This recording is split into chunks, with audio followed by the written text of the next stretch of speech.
Basim, he is saying to you, well, the Jews, they've been mistreated by everybody, displaced, but he will not tell you that the Muslims in Europe, they are chasing the Jews right now and they want to kill them. Listen carefully. TV investigation today reveals footage of preachers in several mosques calling for Jews to be killed and Israel to be destroyed. And we have handed the dossier of evidence to police, and officers from 3 forces are now actively investigating. Holly Hudson has this exclusive report, which comes with a warning that some viewers may find its content offensive. Allahu Akbar. A sermon at the Redbridge Islamic Centre in Ilford. The speaker prays with his congregation in Arabic to curse the Jews and the children of Israel. Talk TV had the recording translated twice independently. It's voiced by an actor. O Allah, curse the Jews and the children of Israel. O Allah, curse the infidels and the polytheists. O Allah, break their words, shake their feet, disperse and tear apart their unity, and ruin their houses and destroy their homes.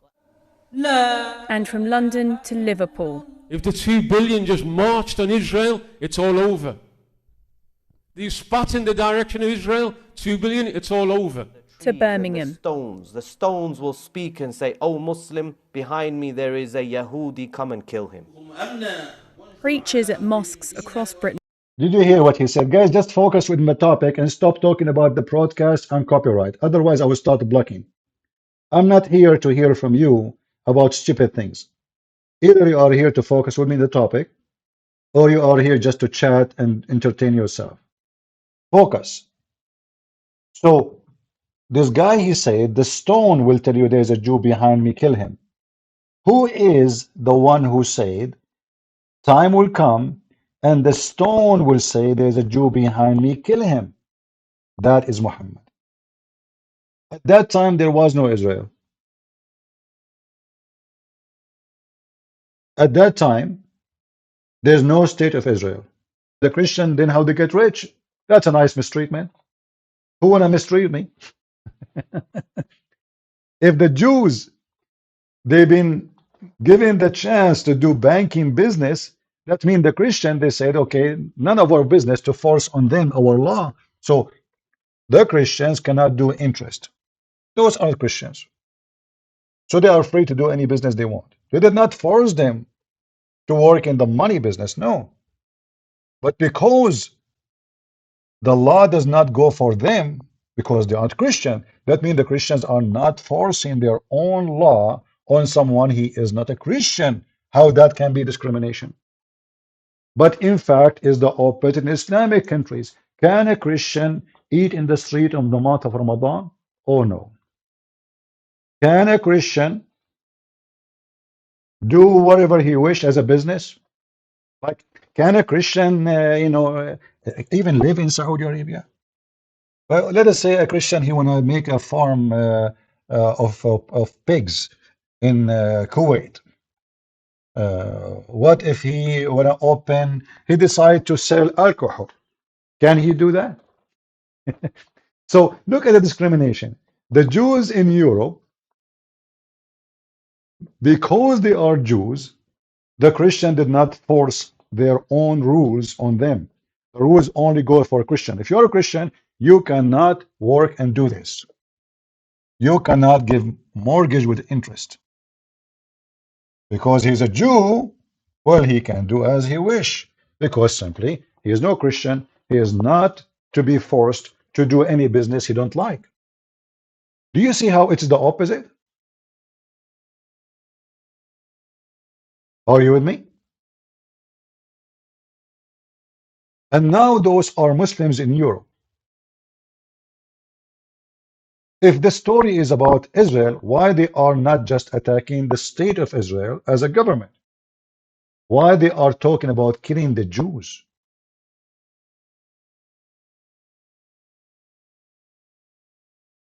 Have been filmed calling for victory for Hamas. O God, heal our hearts regarding the usurping Jews and in every enemy of you and the Muslims. O God, limit their number, kill them indiscriminately, and do not leave any of them alive. O God, our Lord, disperse them, weaken their strength, shake the ground beneath their feet, and freeze the blood in their veins, make them captive to the Muslims. And stoking hatred against Jews and Israel with alarming and You know, there's a guy, his name is Kevin, but his real name is Muhammad. He's saying, did you hear the rabbi who want to kill the Christian? He can say whatever you want, but they are not killing Christians. It is you who is killing Christians. It is you who is killing Jews. You see how the Muslim, by the way, they try to make you. I remember when I was in the Middle East, you know, a Muslim guy, he said to me, how come you defend the Israeli? Are they the one who killed Jesus? I said, I thought they did not. So the Muslims, because they are hypocrite like their prophet, in order to make you hate the Jews, suddenly they agree they killed Jesus. Look, I thought he did not kill him. So he said to me, don't you Christian believe that they killed Jesus? You should hate them. You should kill them. This is how evil they are. He is compromising his faith. He don't believe the Jews killed anyone. He don't believe that Jews killed Jesus. According to Islam, Allah took Jesus. He sent him a ladder, elevator. Jesus died in the elevator, and then Allah took him there, and Jesus now is alive, eating banana. But because they are filthy, full of hatred, suddenly they want you as a Christian to hate the Jews. Why you don't hate the Jews? Aren't you Christian? They killed Jesus. Well, Jesus forgave them in the cross. In the top of that, Jesus is born of the Jews, which means according to your religion, he is a Jew. For me, I believe he's the God of the Jews. If a Christian want to hate the Jews, that means we have to hate Mary, and we have to hate Peter and John and all the disciples, and we have to hate Ezekiel and I mean everybody. Who's left?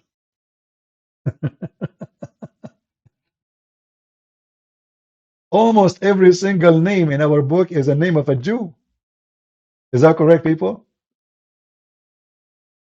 Do you agree with me? Almost every single name in our Bible is a name of a Jew.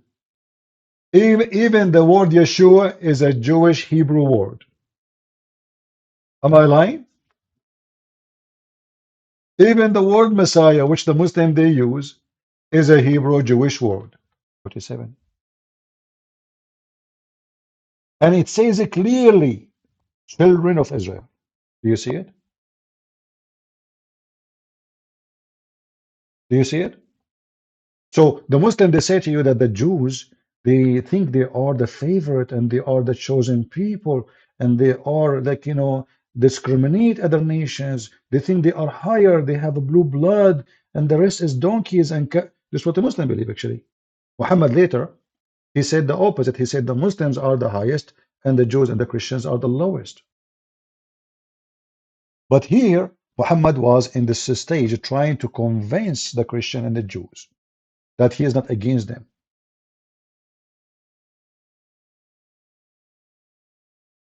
So what he said, O children of Israel, remember my favor which I bestowed upon you, and I favored you over all nations. This is in the Quran, chapter 2, verse number 47. And there's tons of those verses.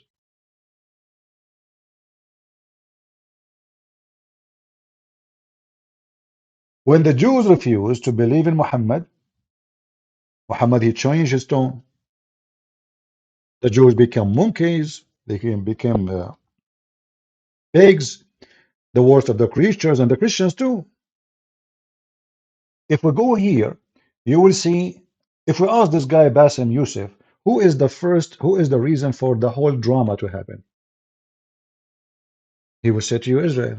That's false. The Quran says Allah commanded the Jews to kill every single Palestinian, and those who live now in Gaza, they are not Palestinians.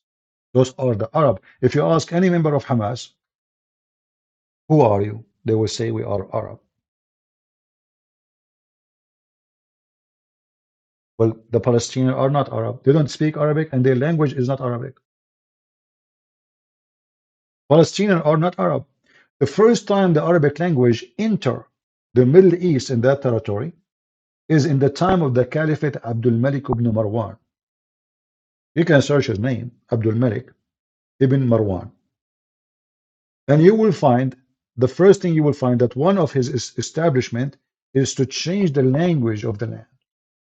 So he forced everybody, start forcing everybody to speak Arabic.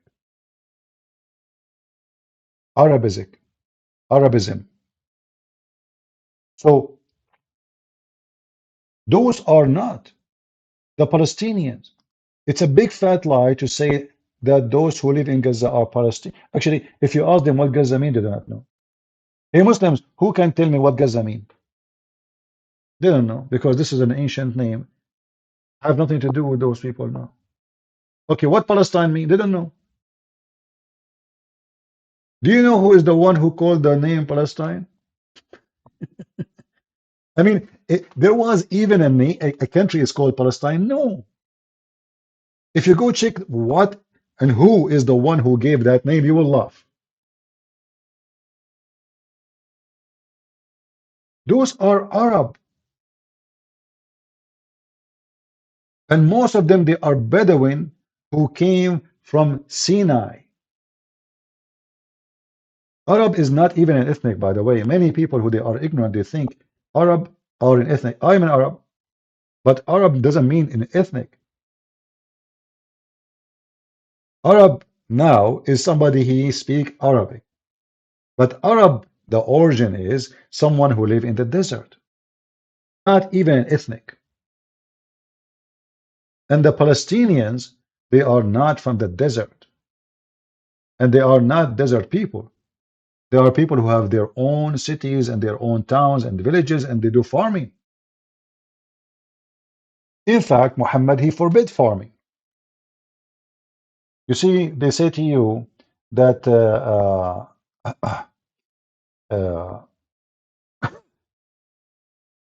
Palestinian, they own land, and they have olive trees and farms and etc. And the Jews, they are taking their land. But Muhammad, he forbid the Arab from farming. He said any house, a tool of farming or agriculture, enter it, Allah will enter humility and disaster into it.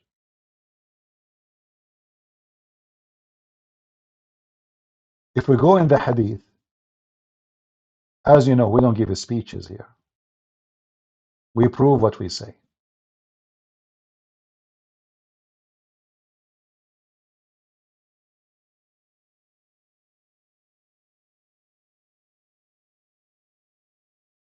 Let us see.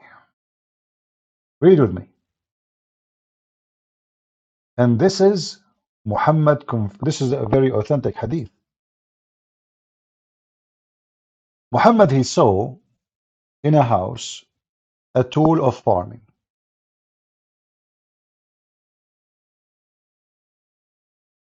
A tool of agriculture. Something, we do not know exactly what it is. They went in the story. And this is from Al-Bukhari, very authentic. Muhammad, he said, any house, those tools of agriculture, enter it, Allah will enter humility and disaster upon them. And ignore, it's in front of you. So what Muslim do for living? What the real Muslim Arab do for living exactly?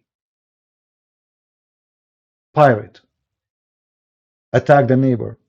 Muhammad, he said to him, attack the Romans so you can get the blondie girls. They don't do farming. They are not even allowed to do farming. Muhammad don't want people to live in peace. He don't want a bunch of farmers who establish a house and live normally and have what? No, no, no, no. You don't do that. We want to attack. Keep attacking, bring in money. Otherwise, you need to ask yourself, if the Muslim don't farm, who feed the Muslims?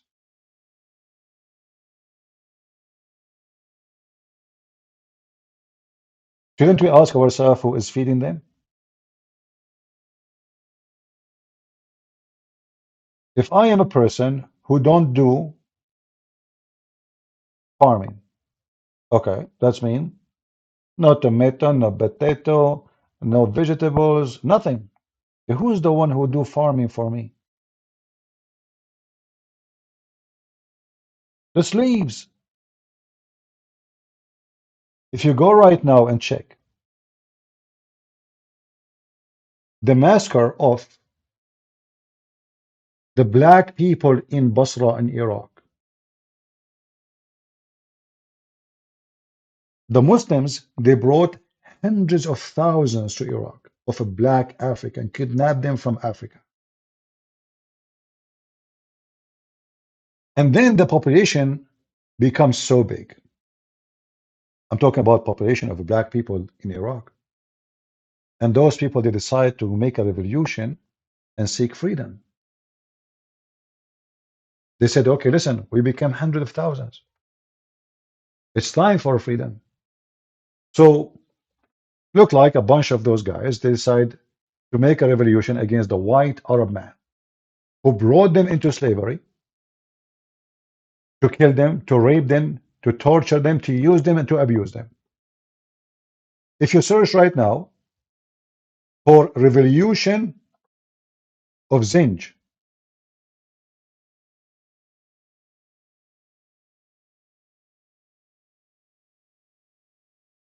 let me see if I can find it. Ah, you can look for this in Wikipedia. Zinj rebellion. What this is about? This is in Iraq, in the city of Basra.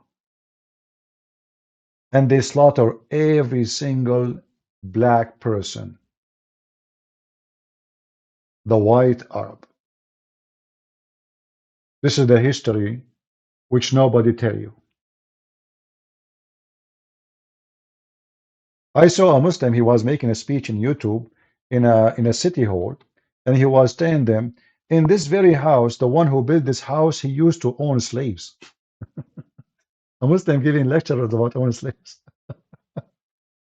When he's a prophet, he have 13 wives, and each one of them, she have tons of black slaves. Even he have white slaves, but those are for sex. Married a Copt, even though suppose she's an Egyptian, but according to history, she was blonde. Why she is blonde? They claim that she is originally from Romania, which means she is a Roman. She's not really Coptic. That's why she is a blonde. Muhammad, he accepted her as a slave, as a gift. Look, Muhammad, he received gifts as a slaves. Not only he captured people, enslaving them, raping them, no. Like Safiya and many others. No. He received by mail.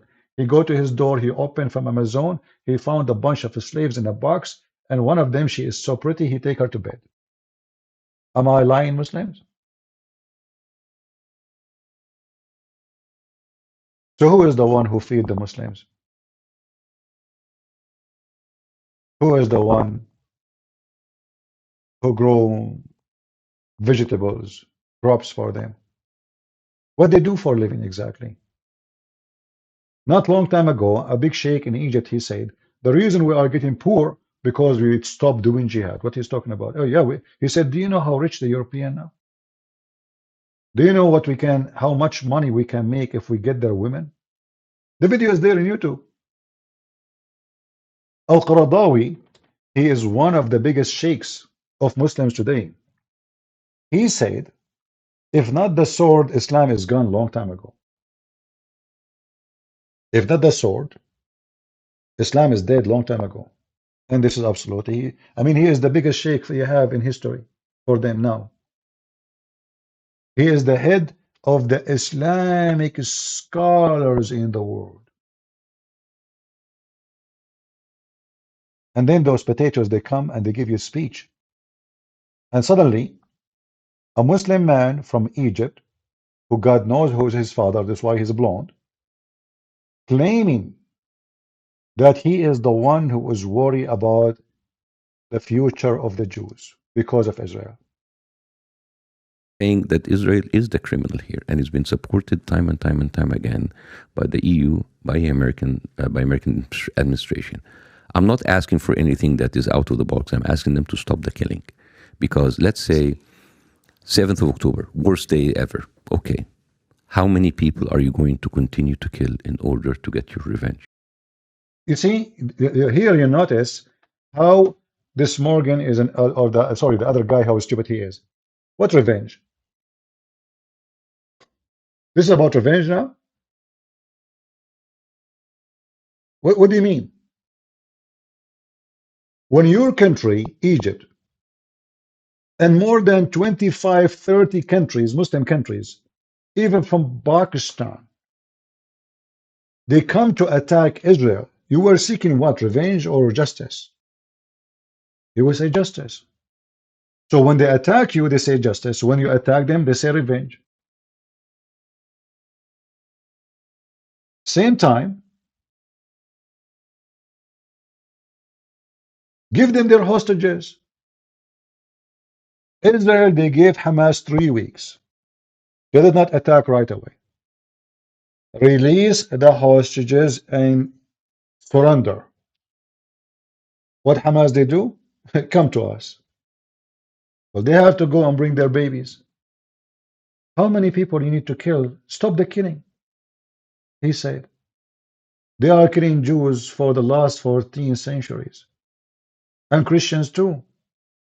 This guy, he live in a country he don't belong to it. This is the land of the Coptic Egyptian. How many Coptic are killed every year?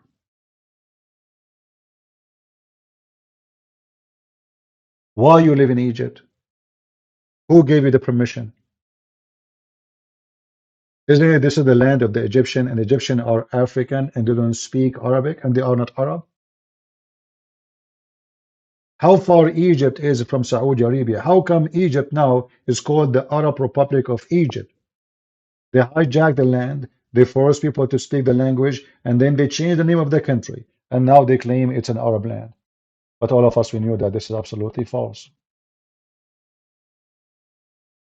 Only stupid people will believe in such a thing. History is there.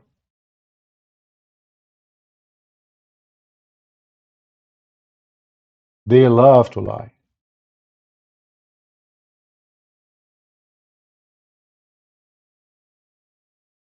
If we go right now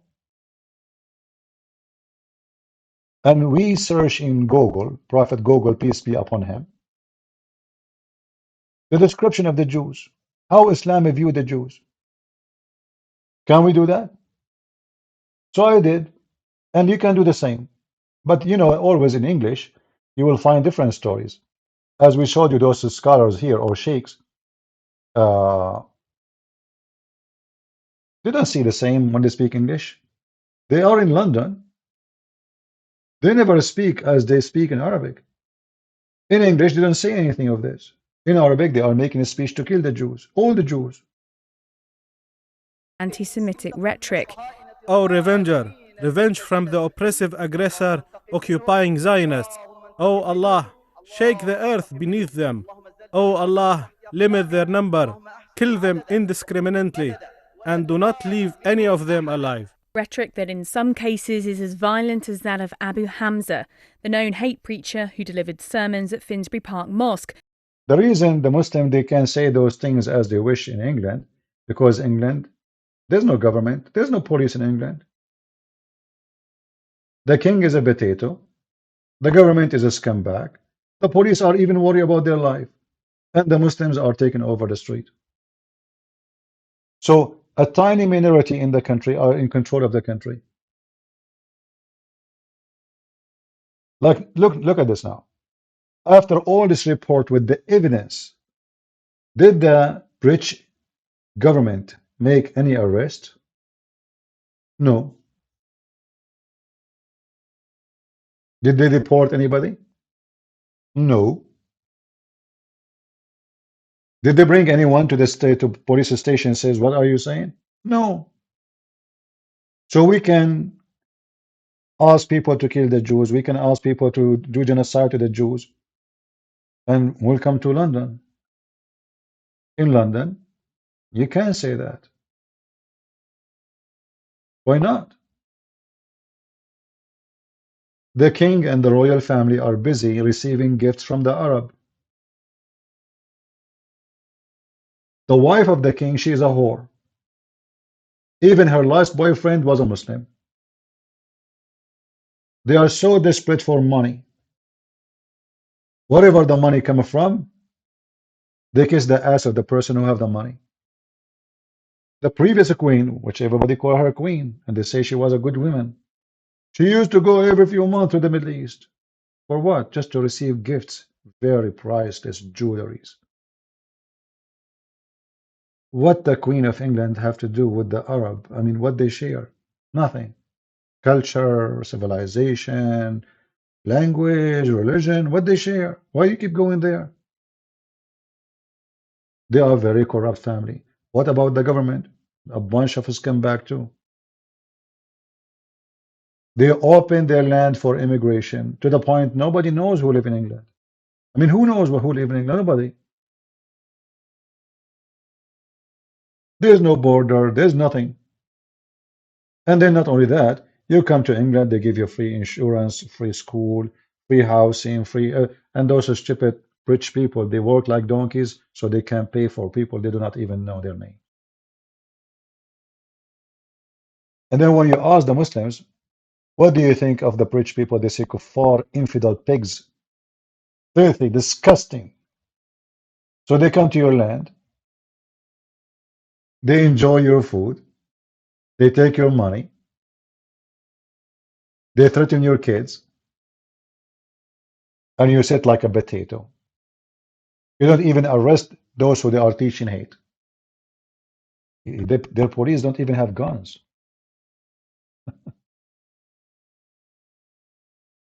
Their police don't even have guns. I mean, what kind of a police, what kind of a country we are talking about?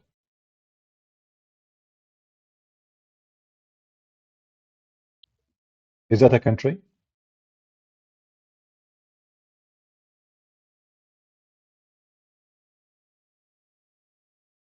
Is it really a country? And the rest of Europe is the same, like most of it. They curse you, they call you names, they want to kill you, they spit at you, but they die to come to your country. They cross the sea.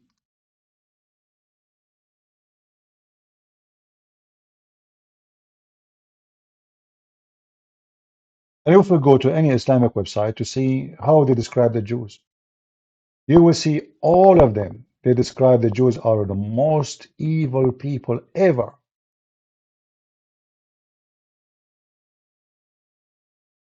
Any Muslim website.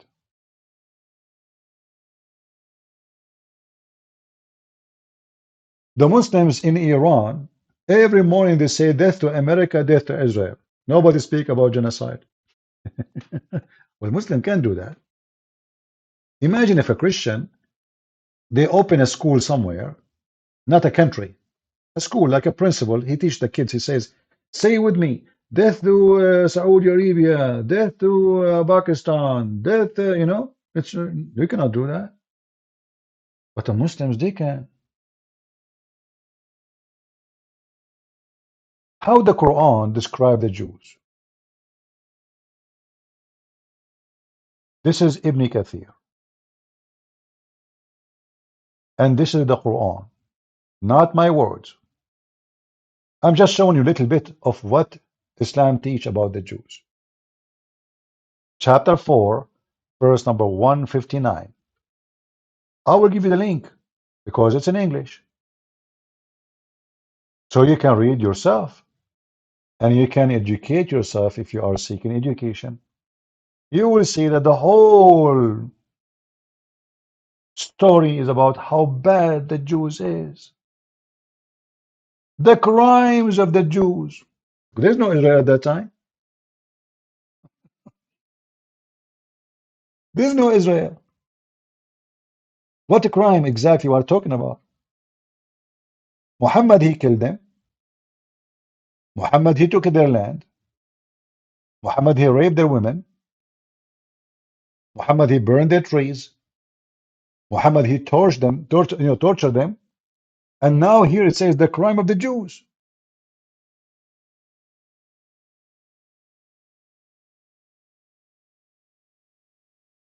Hey, Kevin, I'm helping them. Don't you know? Like me, myself, when the terrorists, they attack America, I joined the USA Army.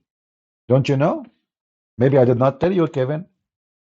I'm not a potato like you. You are just a Muslim who don't follow Islam.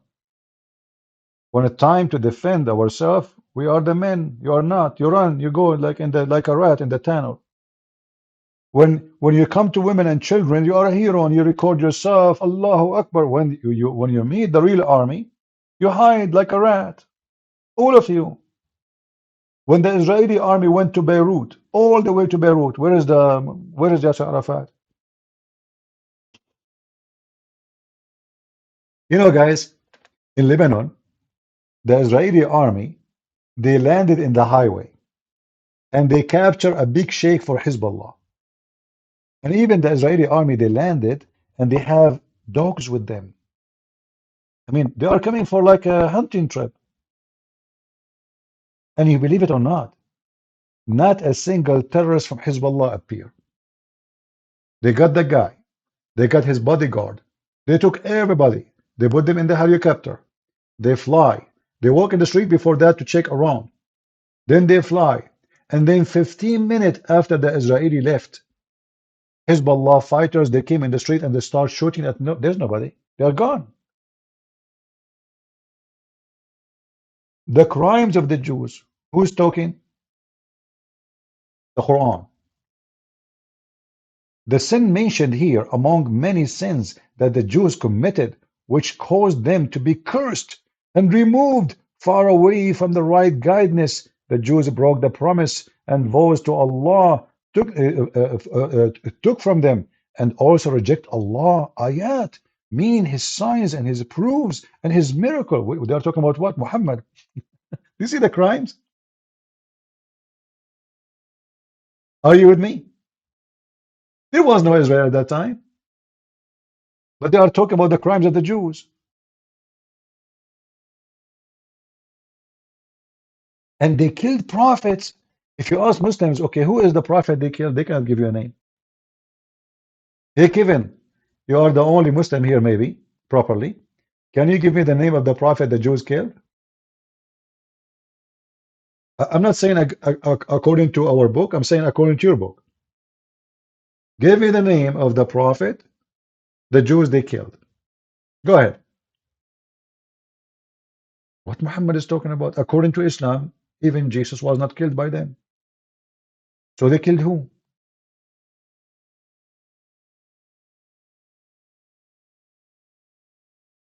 And if the Jews, they killed the prophet, why you want to kill the Jews today?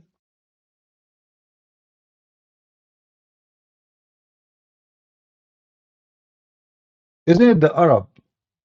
According to Muslim, they tried to kill Muhammad. So should we kill the Arab?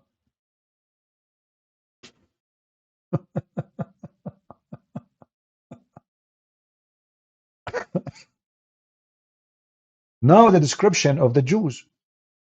Our heart are gulf, meaning warp with covering, according to Ibn Abbas, Mujahid. The Jew's heart is so bad, brother. The Jew's heart is so bad.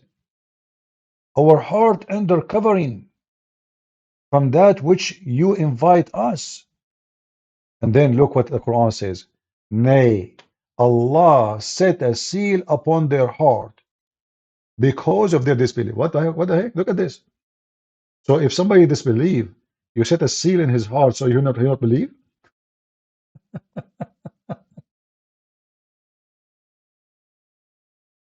Oh boy. Anyway, I'm not going to keep you longer. I hope we cover, and as you see, this is their books. You can read.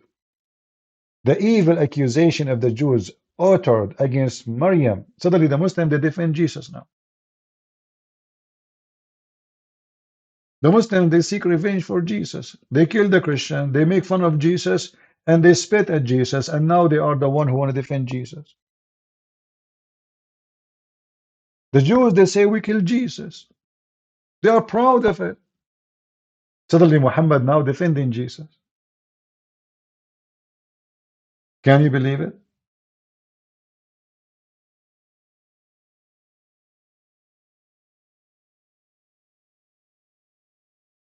The whole story is they said to Muhammad, you are a crazy man. You are filthy. You're a scumbag. You're a liar. We got you busted. And now Muhammad, he tried all his best, by the way, to divide between us and them. This is why Muhammad, he says, the most close people to you is those who call themselves Christians, and the most evil ones who hate you is the one who call themselves Jews. أشد الناس عداوة, Muhammad said. The most hateful people to you, Muslims, is those who call themselves Jews. And by the way, that's not true. Not true. There's a lot of Jews, they side with Muslims. And this is a proof that Muhammad is a liar. And he's a false prophet. How he gave a false prophecy? You can go right now and you will see many videos made by many rabbis siding with Muslims against Christianity. Like, not to forget to mention Tuiva Singer as an example. There's many Jewish rabbis that say, we as Muslims, we have no problem to pray in the mosque, but we will never pray in a church. Is that correct? A lot of them. So even here, Muhammad, he failed. There's many Jewish rabbis because they hate Christianity. Christianity took a lot of their children. Jews don't convert to Islam. It's a stupid cult. Nobody believes in it. So because those rabbis are really evil, they say to themselves, it's better for us to side with Islam against Christianity because Islam is not convincing. Our kids will not go there. And let us join with them forces against Christianity so our kids will not become Christians.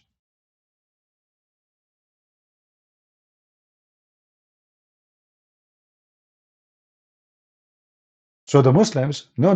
The Jews, they said, many rabbis, they say, we can pray in a mosque, not a synagogue. I can play the video for you.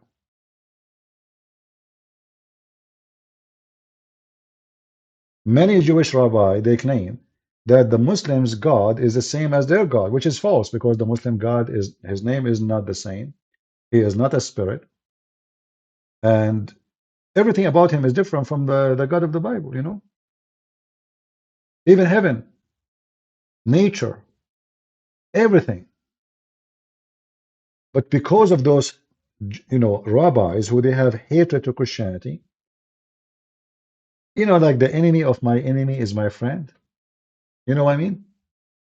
So because they are foolish, they think if they side with Muslims, they can save themselves. And this is what they did, actually, many of them, in the time of the Spanish, when the Muslims attacked Spain. When the Muslims attacked Spain, some of the Jews, they joined Muslims. In fact, they were working for Muslims during the time of occupation. So when the Spanish, they freed their land, the Jews, they moved to Morocco. This is why if you go to Morocco, you will see that the Jews there, maybe they are the only country Jews have a better place than other places.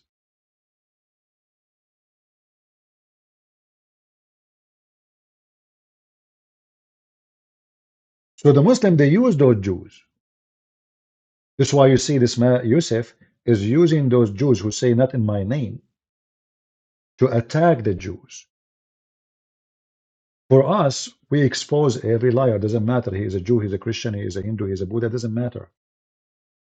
So yes, there's many rabbis who they are very evil, and they are willing to side even with Hamas against us. Like you see, this guy Tuiva Singer, not a single video he made after October 7 against Islam. Why? Every single video he made since then until now is the same as before against Christianity.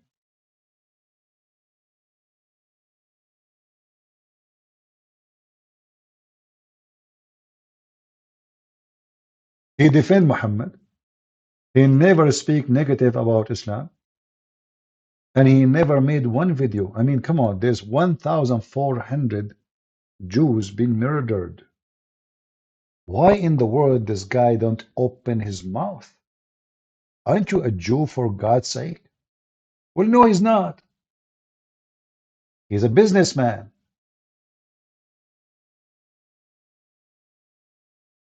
All his videos is about insulting Christianity and defending Islam. Never, not even a single time, he says something negative about Islam. So my friend, we know those people. There's many false rabbis, but that will not change anything. For us as a Christians, we say things as it is. We will not hate the Jews because there's some filthy rabbis. No. Everyone goes where he belongs. The one who is doing bad, we say he's doing bad. And the one who is doing good, we say he's doing good. It doesn't matter if he's a Christian, he's Jew, he's a Hindu, he's whatever. In the same time, we as a Christian, we understand very well that the Muslim, they have a strategic plan since the time of Muhammad, divide and conquer. And this is why we see here in these verses that Muhammad, he tried from the beginning to divide between us and the Jews.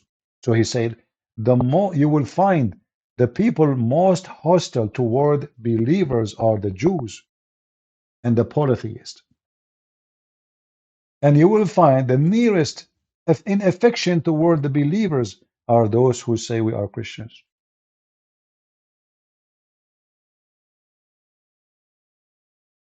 But the Jews,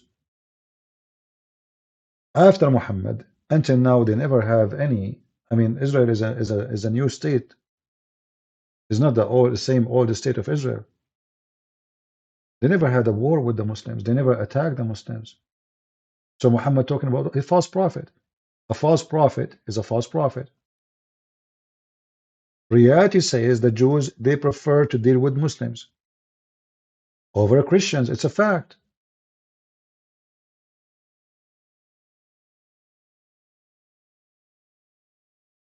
But that will not change the fact too that we as a Christians, we will not hate the Jews. They want to prefer the Muslim, go ahead. They defend Islam against Christianity, no problem. You can say as you wish, you can believe as you wish. We believe that you have the right to believe in whatever you want. However, we as a Christian, we believe that only Jesus can save you. It doesn't matter who you are. You are a Jew, you are a Hindu, you are even if you are a Christian, if you don't follow Jesus, as he said, you are not saved. This is what Jesus said. You have to be born again. You have to be born again with the Christ. Here Muhammad trying to divide us so he can conquer us. So here he made the Christian think he is not targeting them, he want to kill the Jews. But the fact is, as I heard when I was a kid, I could not understand why the Muslims keep saying Saturday first and Sunday second. What does that mean? I mean, why didn't say Friday first and Saturday after? And why? What does that mean? Later I learned that Saturday first and Sunday second or after, that means we kill the Jews first and then we kill the Christians after. It's just a matter of time. And those stupid who they call themselves a Christian, they support Hamas and they are defending so-called Palestinian. They don't know that they are defending the one who they are going to come after them. If the Muslim, they finish every single Jew, who is going to be next, the target?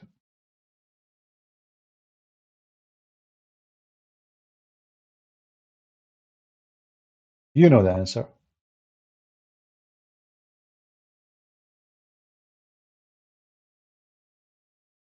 Muhammad, he said, I've been commanded to kill all mankind. Not only the Jews. No. All, what his name, Mimi Hijab, he have a video says, yes, the Prophet, he commanded all, not except the Muslims. Yes, he will kill all mankind except Muslims. He's being smart, supposedly. So I've been commanded to fight and kill. You see the word fight here is uqatil. Uqatil, which means to fight and kill. The word qatala means kill.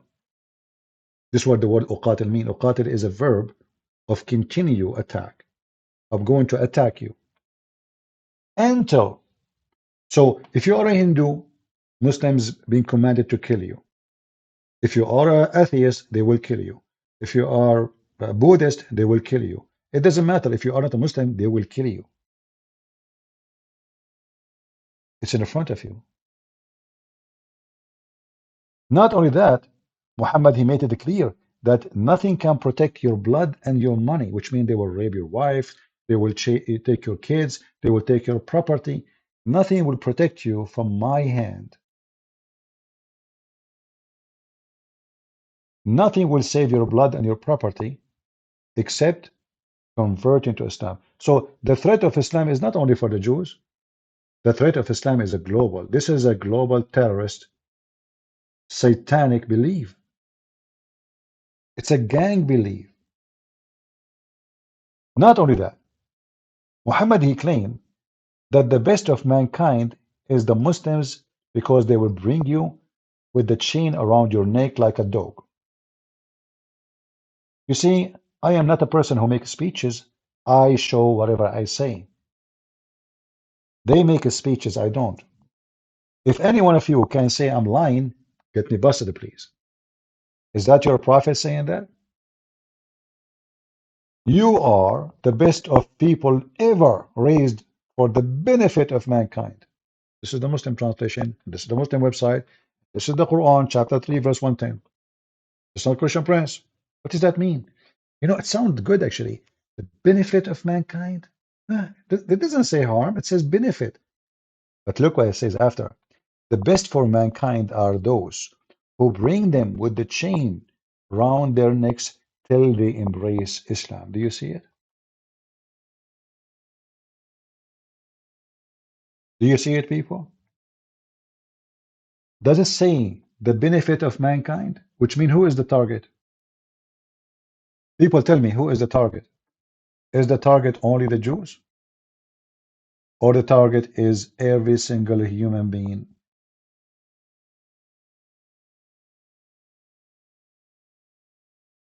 You know who's the target, right? Every single human being. This is not only about the Jews. This is why, if you are a fool who think those Muslims, they are just hateful to the Jews, you are just stupid. Everyone will go by his turn. Islam killed 80 million Hindus. 80. You know what those 80? By now, they should be 8 billions.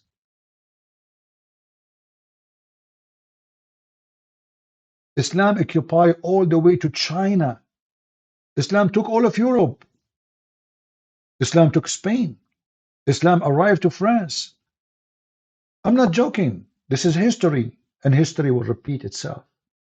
Because there's many stupid, left-minded hippies. They think that those people, they don't want anything from you. And not only that, in fact, the Muhammadan, they say to you, you know, Islam will dominate the world. They are not even hiding it. Dominate what? What does that mean? Like people will convert? No, we will control the world. And then what we do? Behead those who insult the Prophet.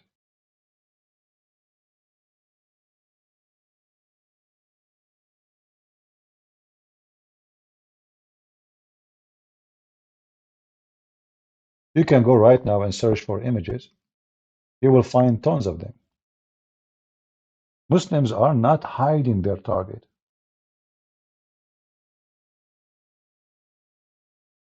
Those hippies, homosexual, left, atheist, Biden, those are mentally ill people. They don't know what they are seeking. They are not hiding it. Kill whoever insult Islam. Behead whoever insult the Prophet, and we are going to dominate the earth.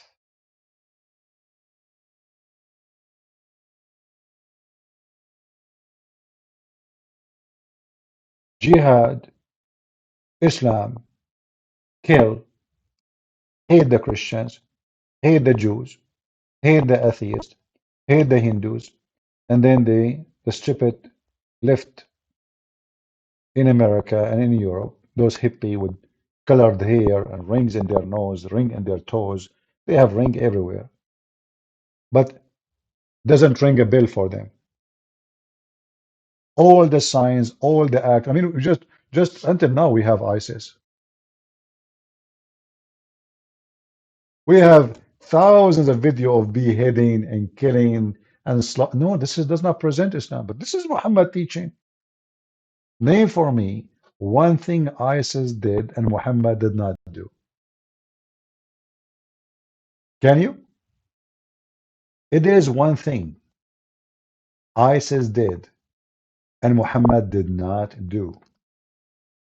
Who is a Muslim can tell me? In fact, ISIS, they were nicer. I can prove it. You see, ISIS, none of their videos split a woman 2 pieces when she's alive. They did not do that. Muhammad, he did. A woman almost she is 90 years old. He tied her legs to 2 different camels, and he commanded the 2 camels to walk or run in different directions. So he split her 2 pieces when she's alive. And then the Muslim, they give you a speech about Islam is a mercy for mankind. And Muhammad, he raped her daughter. Not only he killed the mother, he raped the daughter. Muhammad, he put nails in the eyes of his enemies. He crucified him. He cut their hands and their feet. And he put nails. He put nails in the fire, and he put the nails in their eyes when they are alive. That is the evil Muhammad.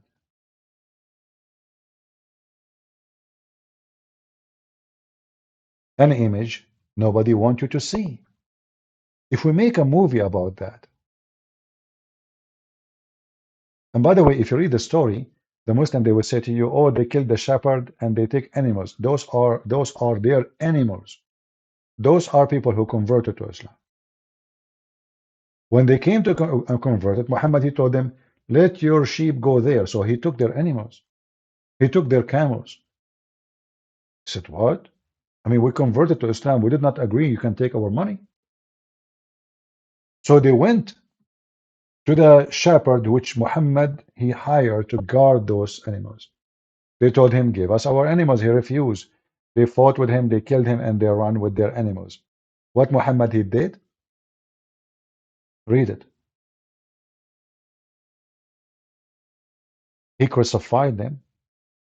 He cut their feet and their hands, which means the right hand, the left hand, the right foot, the left foot, and he put nails in their eyes. It's in front of you.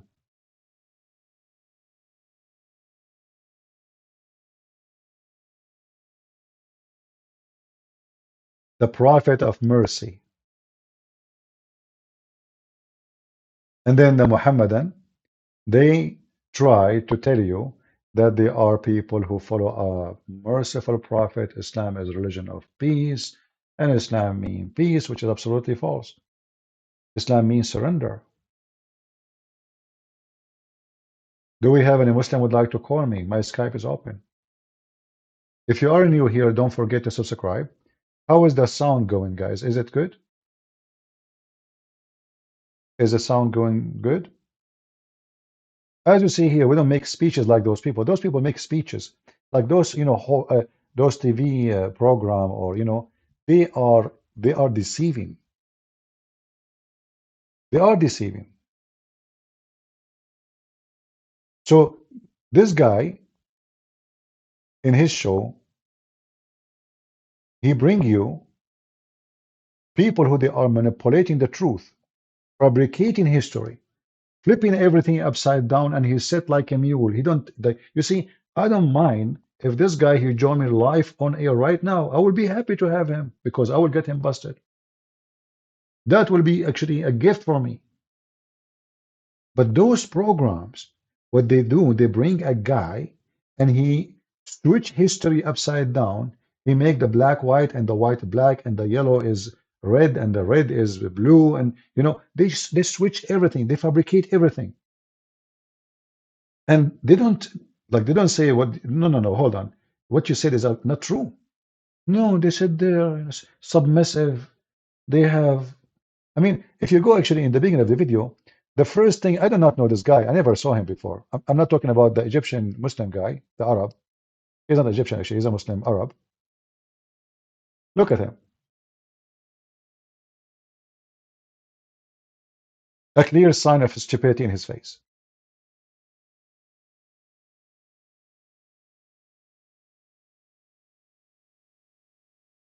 I don't know the guy. But when you sit there like a mule and people, they can lie as much as they want. So what is exactly the purpose of your program? You tell me.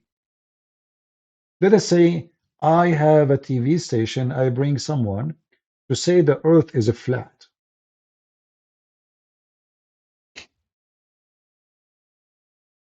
And he is trying his best to convince people that the earth is flat.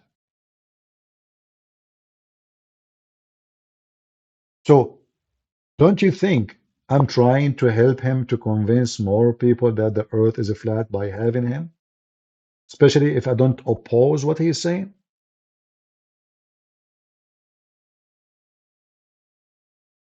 He is scared to be censored. Well, I don't know, you are so famous and etc. And now you are scared to be censored. It doesn't sound right for me. Today, I tried to post a link in YouTube. YouTube is asking me to verification. What verification? They want me to make a video of myself or picture of my ID or passport. What is the third option? Hold on.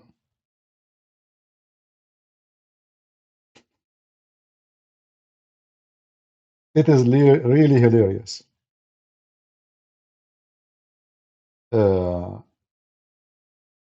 Use video verification. Approval time usually up to 1 day. We will help you to create 30-second video of yourself. Number 2 option. Use your valid ID. Approval time usually up to 1 day. Take a photo of your valid ID like a passport or a driving license. Imagine, I need to give my driver license to YouTube. No joking, guys. I'm serious.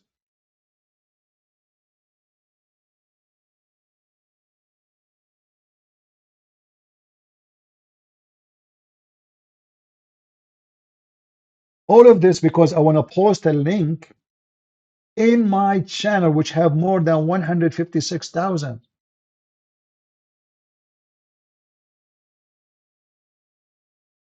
Can you believe it? They want my passport. Even the police will not ask you for it.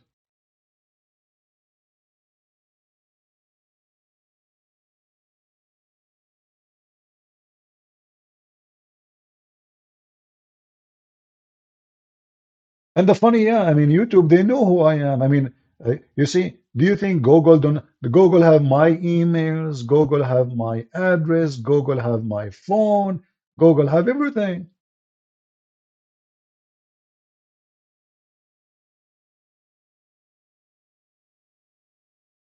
But it's okay.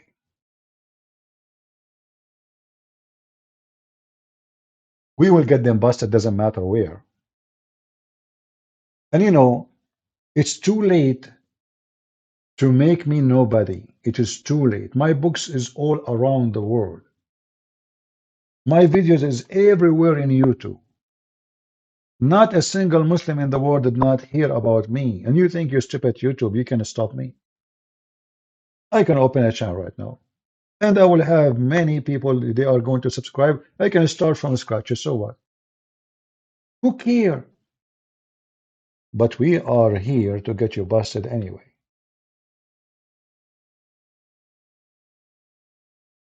Any Muhammadan have a courage to call me? Any Muhammadan, he think he have the courage or the knowledge to call us?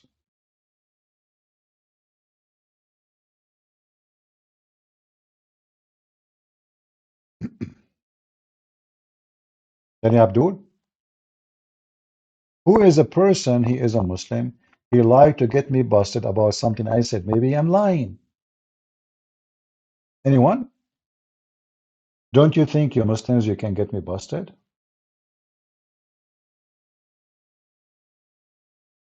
Can I debate you on a flat earth? No, you won. How I can debate such a thing? Look, the earth, here we go. I'm looking here, the earth is flat. You won, my friend. I'm smarter than debating you about that.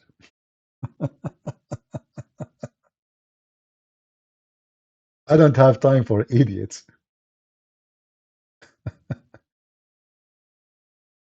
Do we have any Muhammadan here? I can debate you that your brain is flat. Oh, you are joking, maybe? Okay. Sorry, guys, I don't know if people are joking or not. It's but if you are serious, I can debate you about your proving to you that your brain is must be flat to believe that the earth is a flat. Last time I was flying, not, I mean, essentially ago, I did not see the earth flat. It was curving. It was weird. I think that was an illusion and delusion. Debris. Oh no, the Jews. The Jews, they put black magic on me. Yeah. Let us blame the Jews. All right. Like, the Muhammad, he blamed the Jews for anything. Even when his penis is not functioning, he blamed the Jews. I don't know if you remember that. Maybe for the new ones, let us show them. Muhammad, he cannot have sex no more. Muhammad, he is imagining things. He think things happening but never happen. Muhammad having sex with the pillow and the goat. Muhammad, he think he's having sex with his wives. Muhammad now need to find a solution. What he will tell his wife, why his penis is not working. He said, easy, the Jews. Who did that to me? The Jews. Even when Muhammad's penis is not working, he blamed the Jews. The Jews, brother. The Prophet continued for such and such period, imagining that he had sexual intercourse with his wives, but in fact he did not. He did it with his neighbor. His name is Abdul. Caliphate Umar. What happened? Well, brothers, sisters, with a breath. First of all, there is no read through. And there is a person, he is at the west, and he played a spell of the Prophet Muhammad. He is a Zakir Naik. How the Jewish guy, he was able to put a spell on your Prophet. Do you know? With a breath. At very easy. In the book of Hadith, it said, Hadith number 0002000. It said that the guy, he took some hair from the camp and he did it with the Prophet Muhammad. Hold on.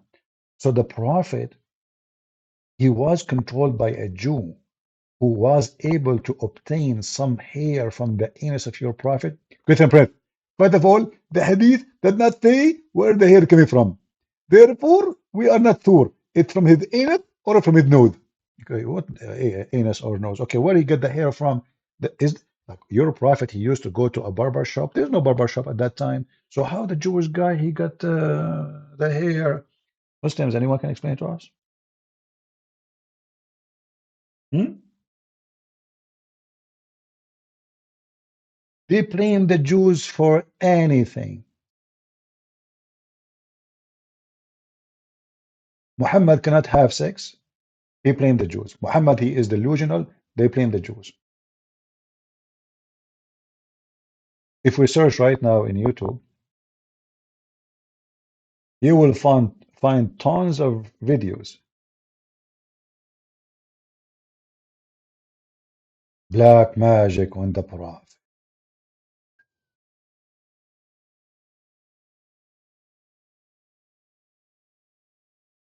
Oh, yeah, brother. True story. And here you ask yourself, if Muhammad, a Jew, can control him, who is left? Where is Allah? Especially the Quran says that Allah protect Muhammad. Allah, he says that.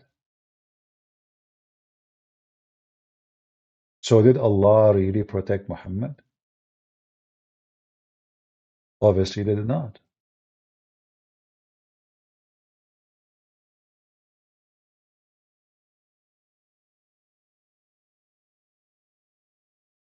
Let's see if we can find you.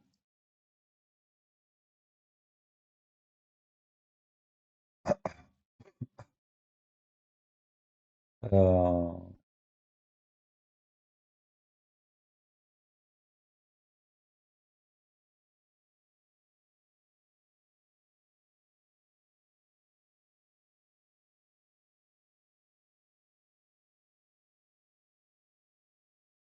let us see.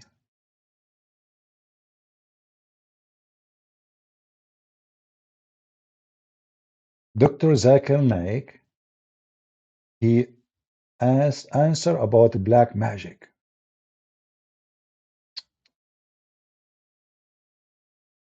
Let us see.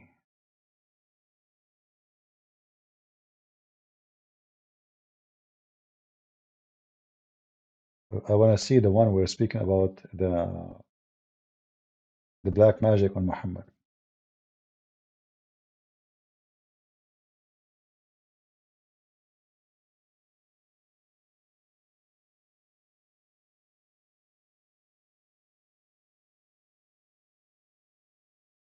Let us see. It look like Zakir Naik don't have a video about it. Let us see a different one. Just for fun, you know, just for a laugh. Because this is what Islam is about. This is scary cult full of violence, but it's at the same time it's comedy. Don't forget, by the way, to watch the video we did yesterday. Very, very, very funny. Don't miss it. Okay. Did the Prophet Muhammad goes under the black magic? Let's see. We found a video. Let us play it for you. And now there's a commercial teaching us how to pray and how to donate to build a mosque in Norway. All right, let's take this one.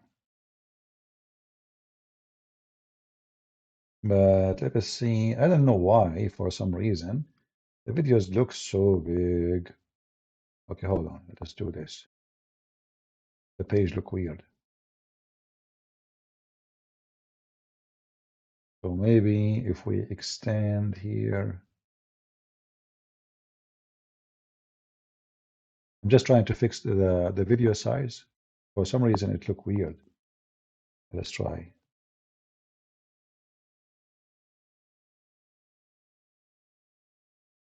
Now it's getting better.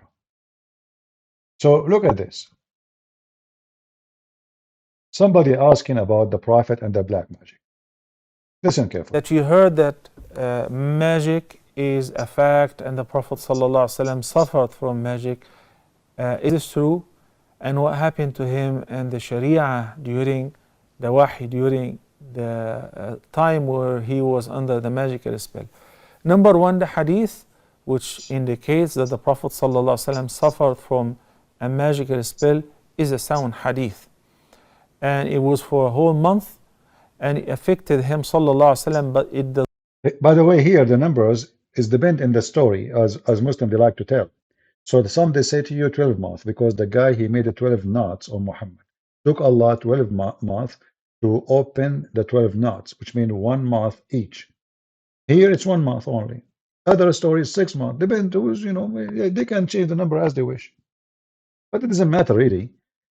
If this is what he is saying, 30 days, that means Muhammad is under the control of Satan for 30 days. And he was receiving command from Satan for 3. This is what black magic mean.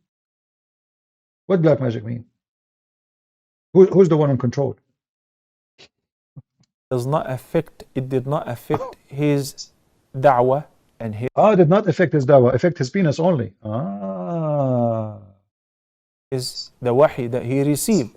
Allah subhanahu wa ta'ala said in the Quran, Wallahu ya'asimuka minan nas. And Allah subhanahu wa ta'ala protects you and guards you from people. But for some reason, Allah subhanahu wa ta'ala allowed this to happen. So Allah promised him protection, but Allah he allowed it to happen. Do you see the stupidity? How you say Allah he said that he protect him from people, and then you say for some reason Allah allowed it. But he promised him not to allow it. And you just mentioned that. So how he allow it and he promised not to allow it. So the Muslim, they could not explain. So what they say, for some reason he allowed it. This is not what happened. Allah promise is false. If God, he promised you something, do you think anyone, guys, can overcome God promise? Hey Muslims, if your God Allah, he promised something, can anyone break the promise of your God? Can anyone destroy the promise of your God?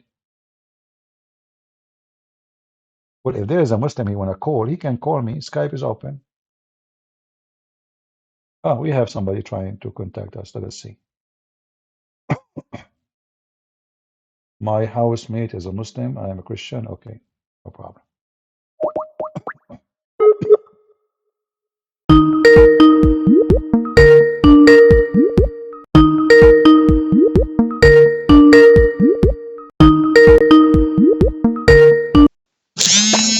Hello? Hello? Yes, mute YouTube, please. Yeah, I I mean, just did it. sorry, mute Hello, Rumble, Christian sorry. Prince, my friend. Let me Mute just call Rumble. my housemate. He told me to call him once you responded to my message, and I will call you back. Okay, sure. All right. Thank you. Yeah, he have a housemate. He said he's a Muslim, and he told him when he respond to you, let me know. I will come, which is good. So please invite your friends. We have a Muslim. He is going to defend Islam, which is very good. I like to hear Muslim defending the religion because always they end leaving Islam. So guys, what do you think? He will leave Islam or he will stay after he called me? Do you think he will be able to give any defense for anything we say? We will see. He will be the witness. I don't know who is this Muslim. I hope he have a good knowledge. Because the more knowledge he have, the better the conversation will be. Conversation with the foolish ignorant, it's not a conversation, right? I mean, a foolish man, he can say whatever he wants. You say to him chicken, he say duck. You say a goat, he say a camel. And he will be stubborn. Educated person, and he is serious about what he is going to say, is way more comfortable with speaking with someone ignorant. However, there's many of them, they are just liars, which means they knew you are saying the truth, but they try now to defend by lying, which is allowed in Islam. But for me, always, I prefer to speak with someone he have a great knowledge, for that will make the discussion better, even though he will try to deceive.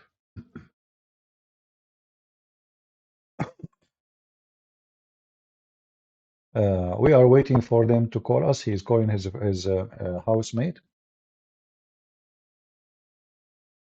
and we will go from there. Invite your friends.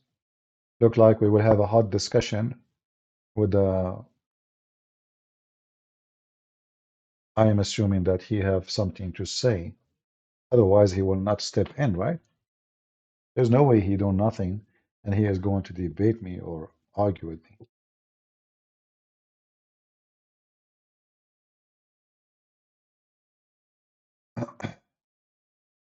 He will leave Islam, you think? Well, I don't know. I mean, sometimes things take time. Usually, Muslims, they argue with me. In the beginning, they reject what I'm saying. Even they accuse me of lying. They consider what I'm saying absolutely not true. It take time. Unless the person who was listening to me for a long time and he decide to call now. But if this is the first time he is calling, we will see. Anyway, God can do miracles. We pray that he will see the truth and the truth will set him free. And I wish people they will stop watching those programs, but keep pushing. Those programs never meant to give you any real education because people there they can say whatever they want. No fact check. And any place there's no fact check of what people say, it's a rubbish.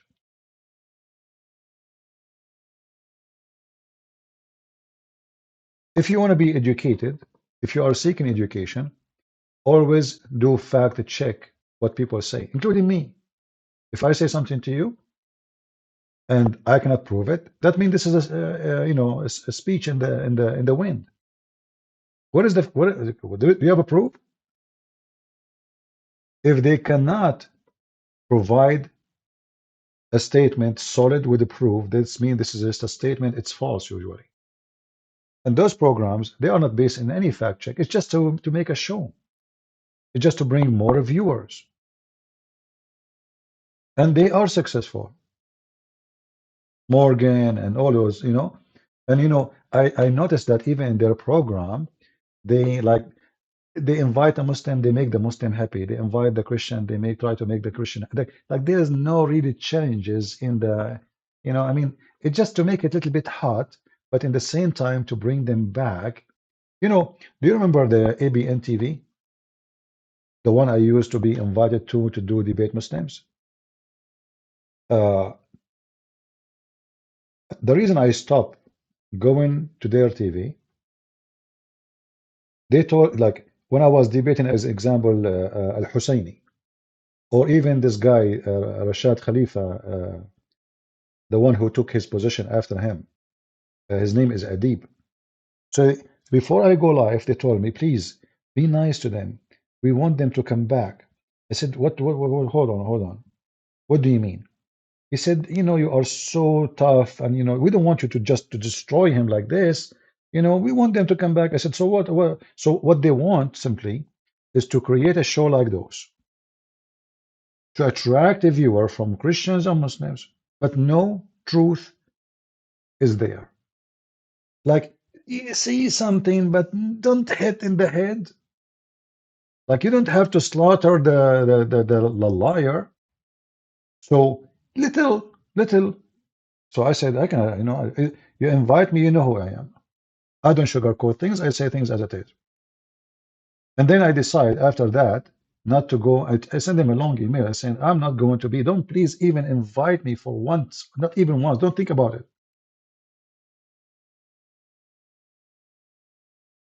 When I debated Al-Husseini, the owner of the TV, he spoke to me. He says, can you please, Christian, can you please speak in a nice way and don't be too much harsh?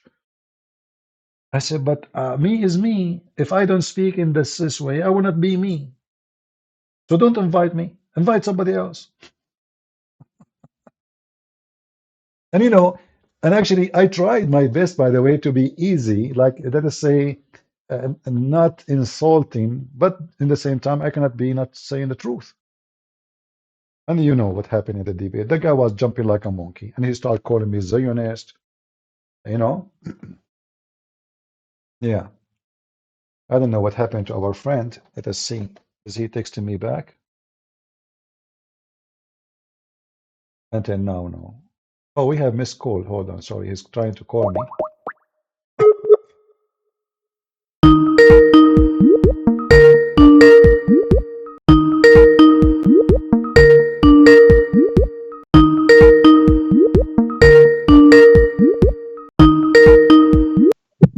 Hello? Hello? Yeah, sorry, I did not notice that you have a missed call. Yeah, sorry, let me just switch my camera off. I'm here with my housemate, yeah. All right. We are here on watching the live. I was just watching it. My housemate doesn't know the topic or anything. All right. No problem. He's welcome to join us. Yeah. Okay. Thank you. Hello, Prince. Hello, my friend. How are you doing? Great. Thank you. Yourself, how are you doing? I'm fine. So you are a Muslim? Yeah, I'm a Muslim. What does that mean? I don't understand your question. What it's mean? Like, I'm a Christian, that means I follow Christ.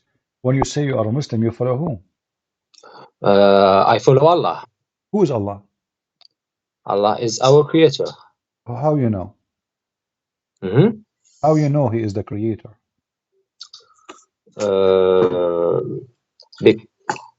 I don't know that is his creator. I can't see him, but I know that there is a creator. Yeah, but how you know it's Allah? I know it's Allah because there is the most powerful creator than us, than humans. You know, he is more powerful than us. Okay. You see, did you go to school? Yeah, I have a master's degree. That's wonderful. That means you are very educated, not like me. I have high school only. So I want to ask you, like, as long as you I have a couldn't master finish degree, high school. Me, I'm the Christian, my friend, and I couldn't finish high school. I barely finished it. So okay. So I wanna say, as long as you are educated and you have a master degree, how the baby is made? Is it true that the sperm become a blood? Yeah, that's scientifically proved. Scientifically proved that a sperm become blood? That's we were sperm before we. No. I'm not saying that you were okay, but is it what the science teach that a sperm become blood and then the blood become a meat and then the meat become a baby? Is that what science teach, or this is false? Look, I'm not. This is not my field because I studied renewable energies, photovoltaic conversion. Oh, okay. But in cases I can search about that. I can search how you can search because the Quran said that when Allah created the child or the human being, the sperm became a blood, dead blood. And you know that dead blood, like you know that the clot simply is a dead blood will be hanging in your skin if you have a cut or if you injure yourself. So how Allah is the creator, yet he do not know how the baby is created? You know, this cannot be from God. This must be someone don't even have a high school. A person who have a high school, he knew better. But in the Quran, in chapter 23, verse number 14, it says that Allah he made. Huh? You said chapter 23. Chapter 23, verse number 14. Verse number 14. 14, okay. Yes. Yeah, it says that Allah, he created from the sperm. 40 or 14, sorry. Chapter 23, verse number 14. 40, okay. No, 14, 1 4. 14, 14. Sorry, my bad. Okay, okay.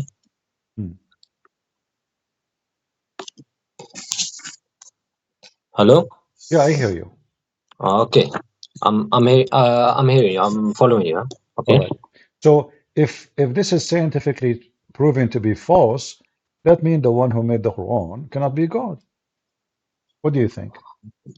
That means the one who made the Quran, which is supposedly Allah, is not God. It's a fabrication because there's no way God do not know how the baby is made. And why are you saying that God doesn't know how the baby is made? Because this is wrong. There's nobody in the world agree that the sperm become a thick dead blood because this dead blood is dead. And then he claimed that the dead blood become a lump and of a flesh, and then we made out of the lump bones, and then like this is how the baby is made. But this is always the process is always wrong. And this is in the chapter 23, verse number 14, yeah? 14, 1 4. Okay. ثم خلقنا النطفة علقة فخلقنا العلقة مضغة فخلقنا المضغة عظاما فكسونا العظام لحما ثم أنشأناها خلقا آخر فتبارك الله أحسن الخالقين. Thank you. You speak Arabic. Perfect. That's wonderful. So now, so do you agree? Do you agree with this? Syrian, so I can speak Arabic very well. Huh? The Arabic is my native language. That's wonderful. So now, as long as you speak Arabic, you can teach us. So what it says there in Arabic. I heard you speak in Arabic, but I'm trying to understand what you say. What does that mean? Okay. In that ayah, could you show me the which chapter said that sperm will be blood, a dead blood? It's in front of you. I can see it. I can see dead blood. In English, it says, I'm reading the translation, it says, we made the nutfa. Nutfa is a sperm, right? Yeah, exactly. Okay. So nutfa is made a thick blood, but you know that this is not true. But I can see a thick blood. I have here that the word blood is dead. I don't know what translation you're reading. Can you give me the website, please, so I can open it? Because I just went to Quran.com. You can go to wow. Okay, let me give you the link. You can open it from your side. Okay, give me a second. Thank you. So he can read it as we are reading. Okay. Here we go in a second. All right. This is the link. Please open it. Click on it, and you will see what I'm reading. Yeah, Quran wall. Okay, yeah, we have it. Verse number 14. Minun. 1:4. Yeah, verse 14. Yeah. So does it say a cloth which is a piece of thick dead blood? A cloth. Yeah. It's a piece of thick blood. Yeah, this is dead blood. How that from God? Same time, that clot, which is the dead blood, will become a little lump, and then a lump, and then of a flesh, and then that thing will grow and become bones. But this is absolutely all of this is wrong. There's no way. And then we close the bones with the flesh. So the last thing is the flesh, and the bones is, well, this is not true. So either the Quran is coming from the true God, or the Quran is coming from somebody. You have no idea what he's saying. Okay. For now, to be honest with you, I'm not specialized in that case. You know what I mean. So I studied another thing. But my friend, you can search it. It'll take you 2 minutes. You can search it, and you will find that this is not true. I mean, me myself, I'm not a doctor. Like I'm not. You know, the only medicine I know is aspirin. By the way, just because we're two Christians here with you, Christian Prince, and my friend is only one, to make it fair, I called a medical doctor from India. Excuse me, sir, would you like to introduce yourself? Christan Prince, I'm going to bat you. Now I'm going to expose you in front of everyone. I'm a medical doctor. Who's that? My name is Dr. Zakir Naik. You know me very well. He's talking about Zakir Naik, I think. Yeah, all right, no problem. Let us be serious now. So what do you think, my friend? I don't know what to call you. What's your name? My name is Moses. Moses, okay, Moses. You know your name is Moses. What Moses mean? Monsef. Monsef. Okay, Monsef. Yeah. شخبارك يا منصف؟ الحمد لله. وانت كيف حالك؟ نشكر الرب. So look with me, Monsef. Okay. So here, if God is God, God don't say wrong stuff. He don't say bad stuff. He don't speak false information. I'm going to, as long as this is not your specialty, I'm going to ask you a very simple, especially you speak Arabic. I want you to translate for me. I will take advantage of having you here speaking Arabic, because usually not everybody speaks Arabic, as you know. So do you know how ice is made? Like hail, like a barad, you know, barad? How ice is made? Yeah, ice in the like when ice came down, like barad, hail. Yeah, of course. Okay, how it's made? Do you know?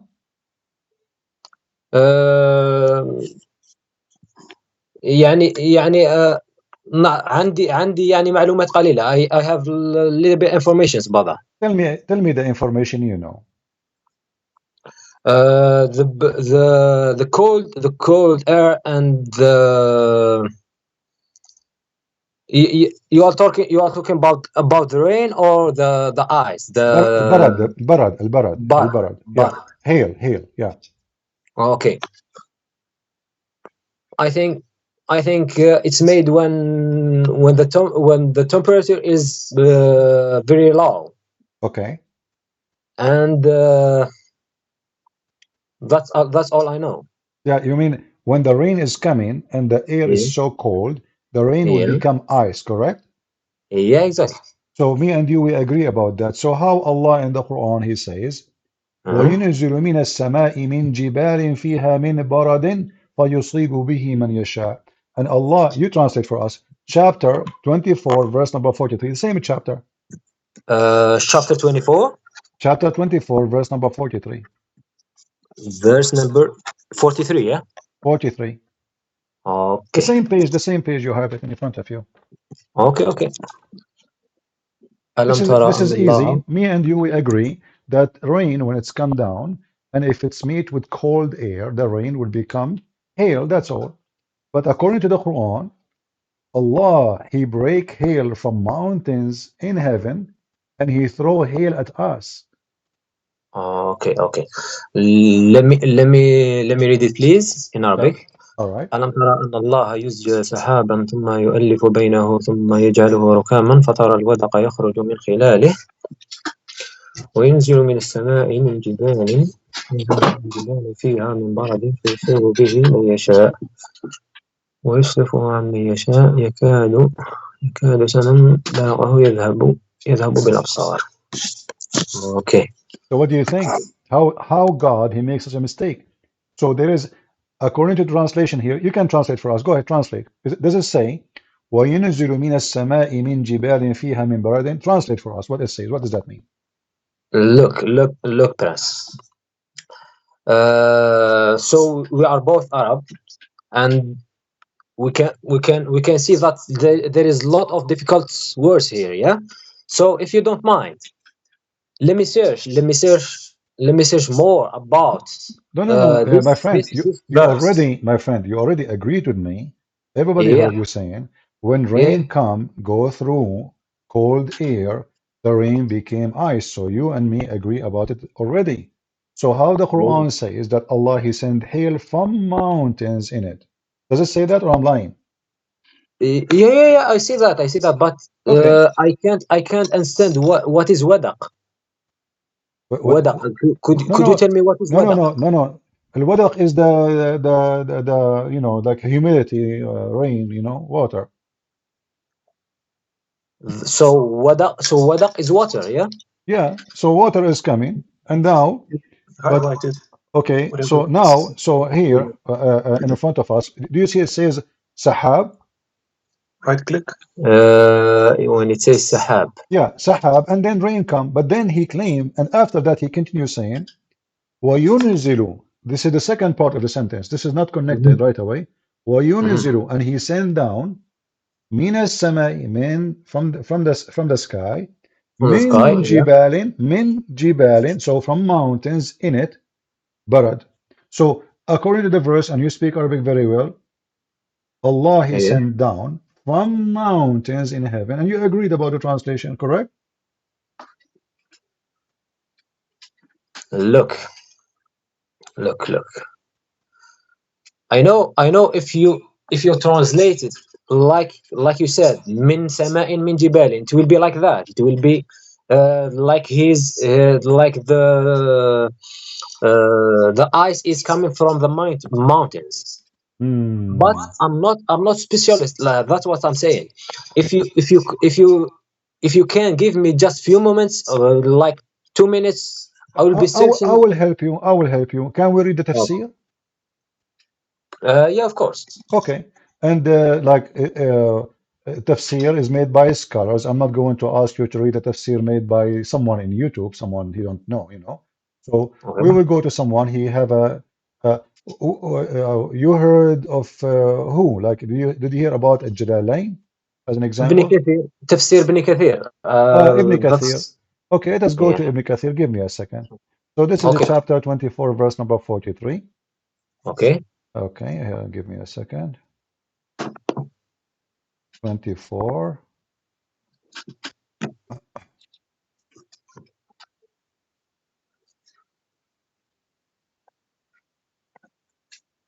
You don't have Arabic here? No, I don't have Arabic. I don't speak Arabic. Okay. An-Nur. Where is An-Nur? Here we go. All right.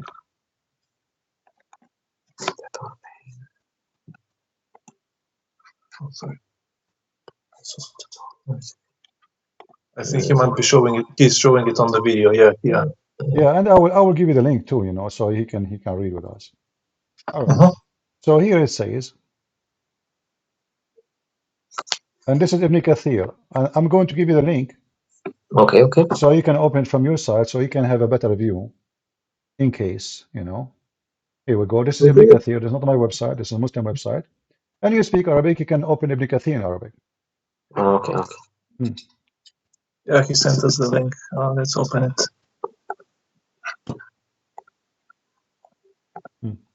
It says here, it's here. There are mountains of hail in the sky, from which Allah sent down ice. Do you see it? 1 second, please.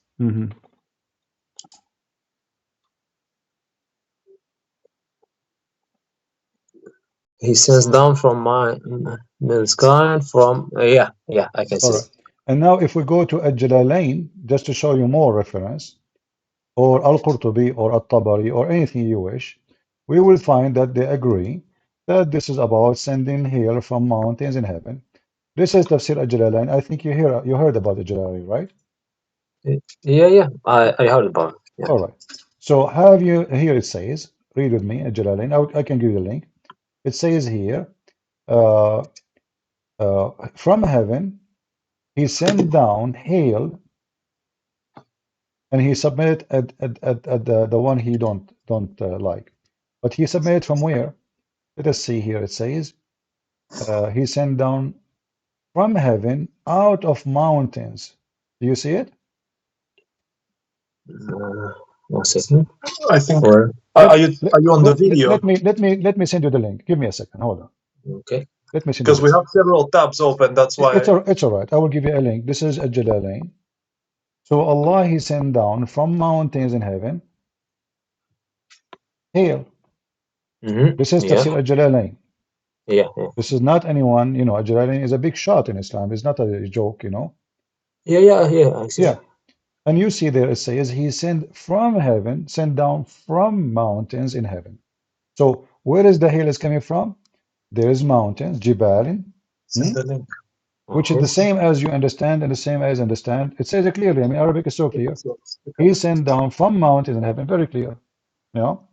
He sent down from heaven out of mountains, min Jibalin.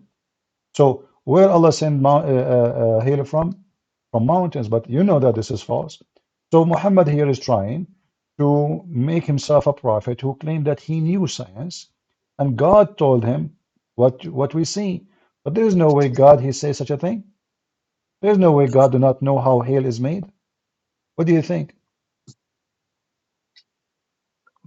Look, let me read it in Arabic, please. And this is Tafsir Ibn Abbas. Let me show you the other one. This is Ibn Abbas, this is the one Muhammad he pray, may Allah make him the ink of scholarship, Hibrul Ummah, you know what I'm saying in Arabic.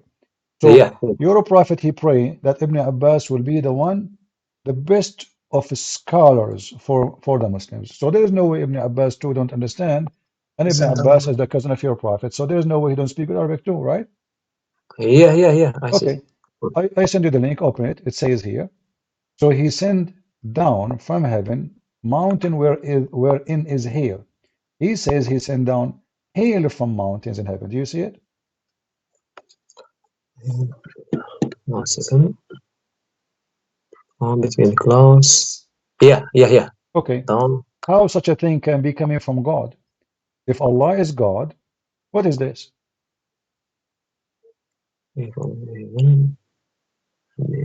This cannot be from God. And you agree with me, you yourself, you agree, you translated first time, you did read it yourself, and you said, yes, it says, he sent hail from mountains. You speak Arabic very well, so I'm glad to have you. And now we have the scholars, and we have, big names, big shots. Ibn Kathir, Al-Jalalain, Al-Qurtubi, Al-Tabari, all of them, they agreeing that Allah, he sent hail from mountains in heaven.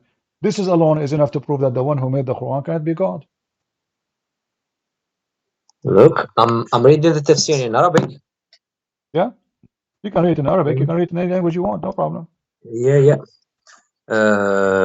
They said ومعناه أن في السماء جبال برد ينزل منها البرد. Thank you. Yeah. Translate, please. Yeah. He said that, and there is in the sky mountains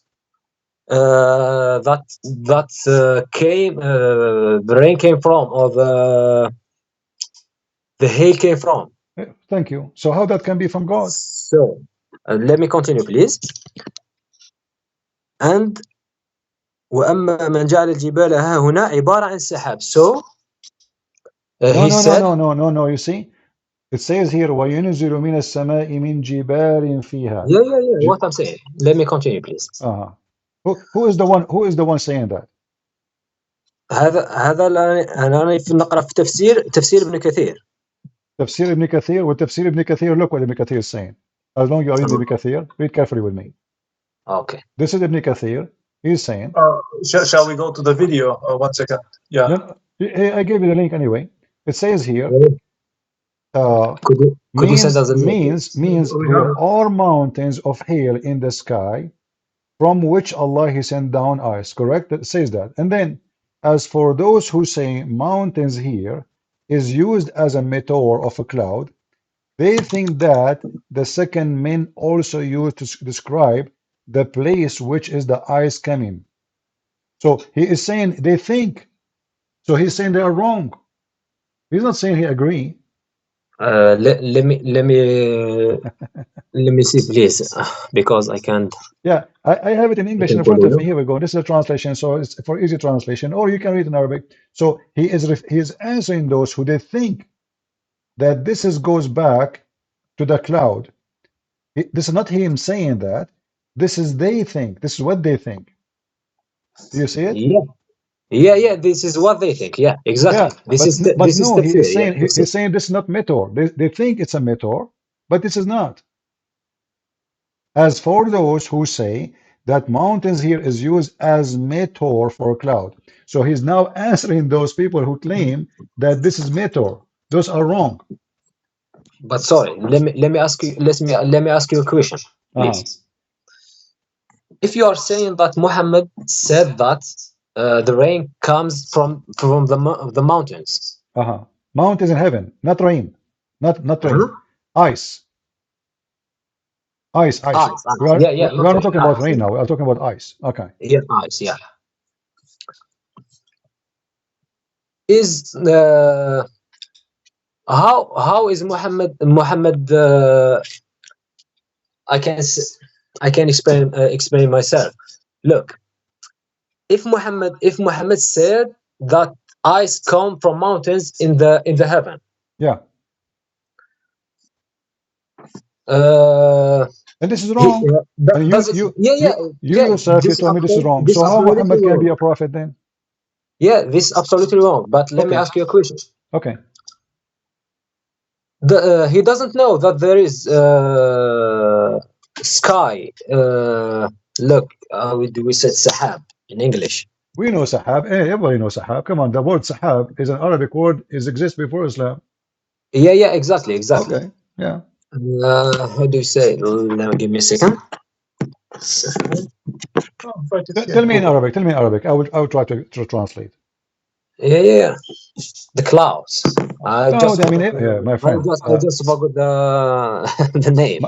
My friend. The cloud. Everybody knows about the cloud. Everybody knows exactly. From cloud. Yeah. Everybody, even before Muhammad, even before Islam, everybody knows that it's not the ice comes from the cloud. Even cats and dogs, they knew that they feel the storm before the storm happened. Do I agree? Exactly, I agree with you. Yeah. So, Muhammad can if Muhammad doesn't know that why Muhammad doesn't know that why does he say that the ice comes from mountains if even the dog knows that the ice comes he's a false prophet, my friend. Cloud. Because he's a false prophet. A false prophet, he just gave false information. Because this is false information, and he claimed. But this is contradiction. If he is a false prophet, he shouldn't give that false information.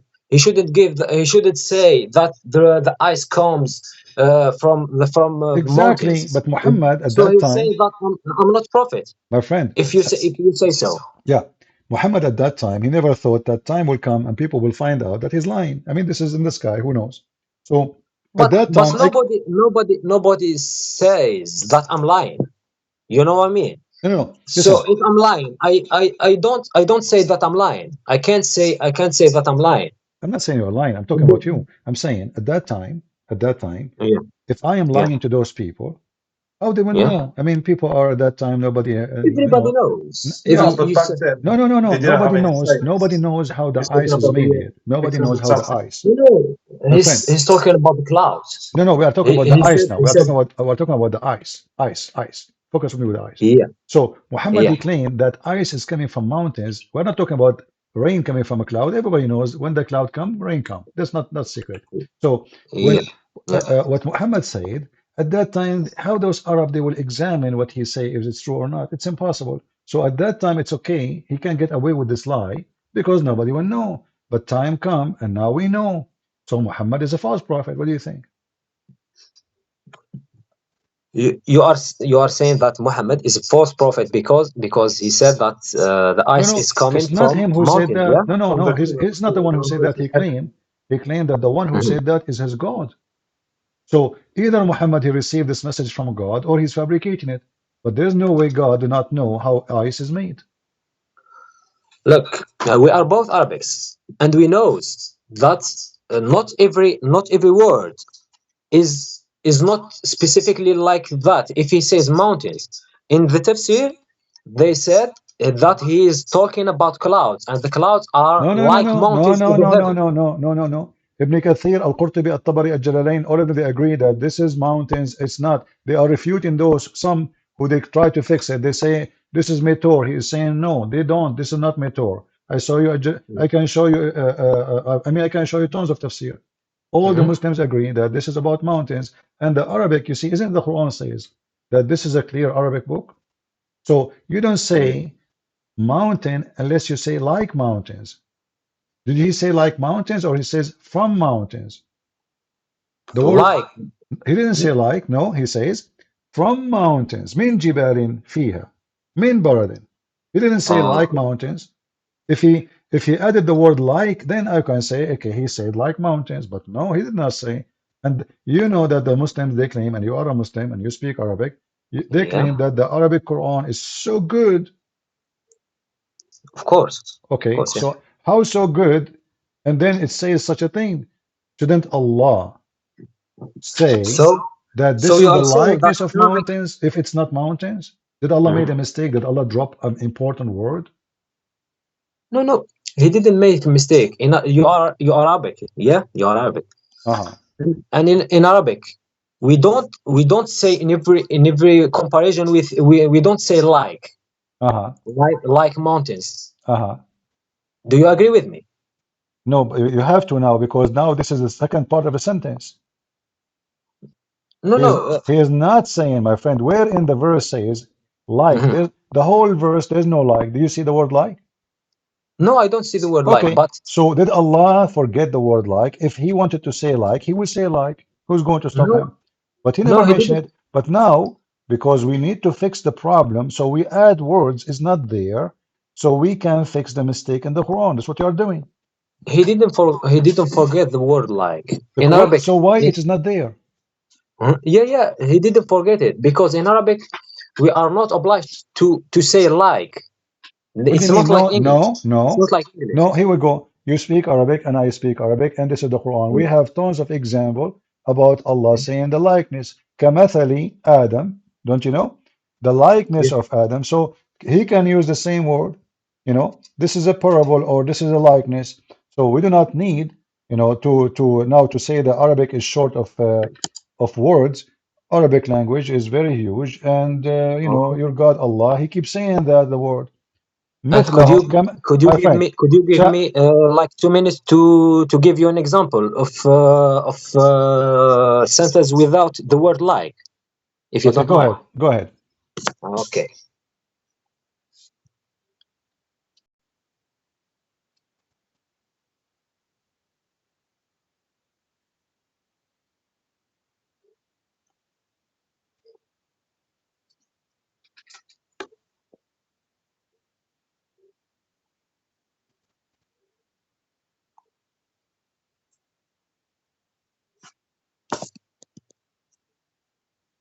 I will help you. Okay, no worries. I will help you. I can add the word, the letter ka. Yeah, ka. It's like like. Thank you very much. But do you Yeah. see the word ka there, the letter ka? No. Okay, so in order to make it like, we have to add either a word or to add the letter ka. كمثل, كجبل, كماء. So ka, you add it before the description, and that will make it the likeness. It's very easy. You know, this is my first job I did when I was in university, correcting the grammar of newspapers before they printed. So I know very well what I'm saying. I add ka before the description, that will make it the likeness. Allah never added there. Even the interpretation says it clearly, it is from mountains in heaven. So why we have to look for a solution? Because simply that hurt your feeling, you are a believer, and now you are finding that Muhammad cannot be prophet. That's the whole story. Okay. I'm searching for the word, for the ayats without the word ka and without the word مثل. There's no In the ka, there's Quran. no method. Allah never said that, so it cannot be a likeness. Oh, could you give me a minute, please?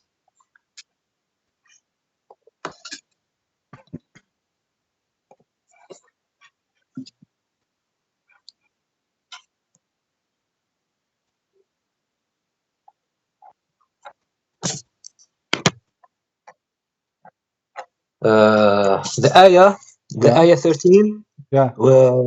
from Surah Al-Fajr. 13 from Surah Al-Fatih. Okay. Yeah, exactly. Yeah, what about it? Tell me what it says. It said, فَصَبَّ عَلَيْهِمْ رَبُّكَ صَوْتَ عَذَابٍ. You know what is sawt? Yeah, a whip. Okay. A whip, yeah, exactly. Where is the word ka or like a whip, Well, or who where is said the that, word? Where is who ka? said that this is a likeness? This is a whip of adab. Allah will whip them with torture. Isn't it a whip is a torture? Yeah. He said, Yeah. So he's, there's no likeness there. You are trying to add things there. It's not there. So he for real he do that. This is not likeness. A whip, he will whip them. This is Muhammad, he described that too. So according to your prophet, when the angels of death they come to you, and to take your soul, you can search it, they will whip you. This is not likeness of whip. They will whip you for real. They will whip you, they will torture you when they are taking your soul. So this is what it's meant, and you can read the interpretation, you can read your prophet hadith. yeah. They will rip. Actually, I played a video just 2 days ago in the previous video. If you watch it, you will see the Muslim will explain the same verse, that when the angels of death they come to you, they will whip you with the whip of torture. This is real. This is not likeness or fiction or description of something is not exactly. No, it is. They will whip you. Uh, don't you know that Allah even he will torture you in the grave? Do I know what? That Allah will torture you in the grave? Yeah. Okay, Of course. this is what they will do. They will whip you. Why? Because when they come to you, there is a first whip. They will do to you when they take your soul. They will whip you and they will rip your soul violently because you are not a Muslim. But if you are a Muslim, they will take your soul in a very gentle way, so you don't have pain. And then when you go to the grave, Allah will send those two angels. They will ask you three questions. Do you really believe that you are dead and now you are going to answer questions? Yeah, of course. Why, of course? Aren't you dead? I believe there is difference between what I believe and if I already experienced that. Okay. And you know what? I will make it easier for you. Okay. I will give you a verse in the Quran, and I will, you give me the answer you like.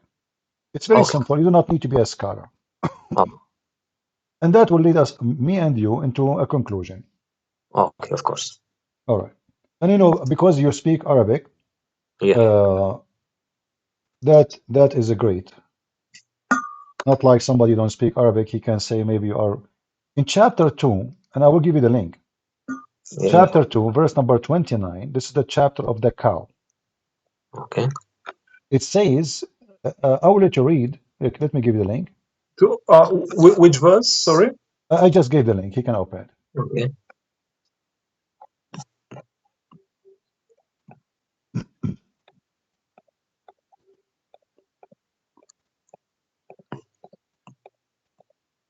Yeah. Okay. 229. Yeah. Here we are. All right. Can you tell me Well, what this verse is saying? Do you agree with the translation? What do you think? okay. So it's 29, yeah? Yeah. Okay. هو الذي خلق لكم ما في الأرض جميعا ثم استوى إلى السماء فسواهن سبع سماوات وهو بكل شيء عليم. All right. Tell us what it means. What does that mean? It means there is 7 heavens. No. Tell us what does that mean. He who created for you that all in earth, then, correct? Okay, so which one Allah created first? He finished the earth first or the heaven first? The earth. The earth. Are you sure? Look, this is not creation. No, I'm asking you. Is the Arabic clear for you or not clear? Is it clear that Allah, He finished first the earth and then He went to heaven? No. This isn't clear because He said that He created for you all that is on the earth. And then He istawa, rose over towards the heaven. But He didn't say created the heaven. No, maybe the heaven no. I did not say created. was created before. No, my friend, listen carefully. I did not say created. I said, which one Allah, based on this verse, He finished first, the earth or the heaven? Finish. He didn't say the word finish. He said rose over. No, he said, it is He هو الذي خلق لكم ما في الأرض جميعا. It is He who created for you that all is on the earth. It's finished. Yeah. Okay. And then in Arabic is thumma. Thumma is adat. To tell you about a long distance. There's not right away. There's a long timing. And then thumma, then He went up to heaven, and then He made them 7 heaven. Do you agree? No, I don't agree because let me tell you why I don't agree with you. He didn't say then He created the heavens. He said I'm not talking about creation. I'm talking about finishing. Focus with me with the word finish. Which one Allah? There is no word finishing. There is rose over. Let me give you an example. Okay, my friend, let us save my time and your time. You said to me the first choice you have is Ibn Kathir. Do you accept Ibn Kathir? Yeah, of course. Yeah. Okay, let's go to Ibn Kathir. Here we go. So this is chapter 2, verse number 29, and this is, let us go to Ibn Kathir. Give me a second.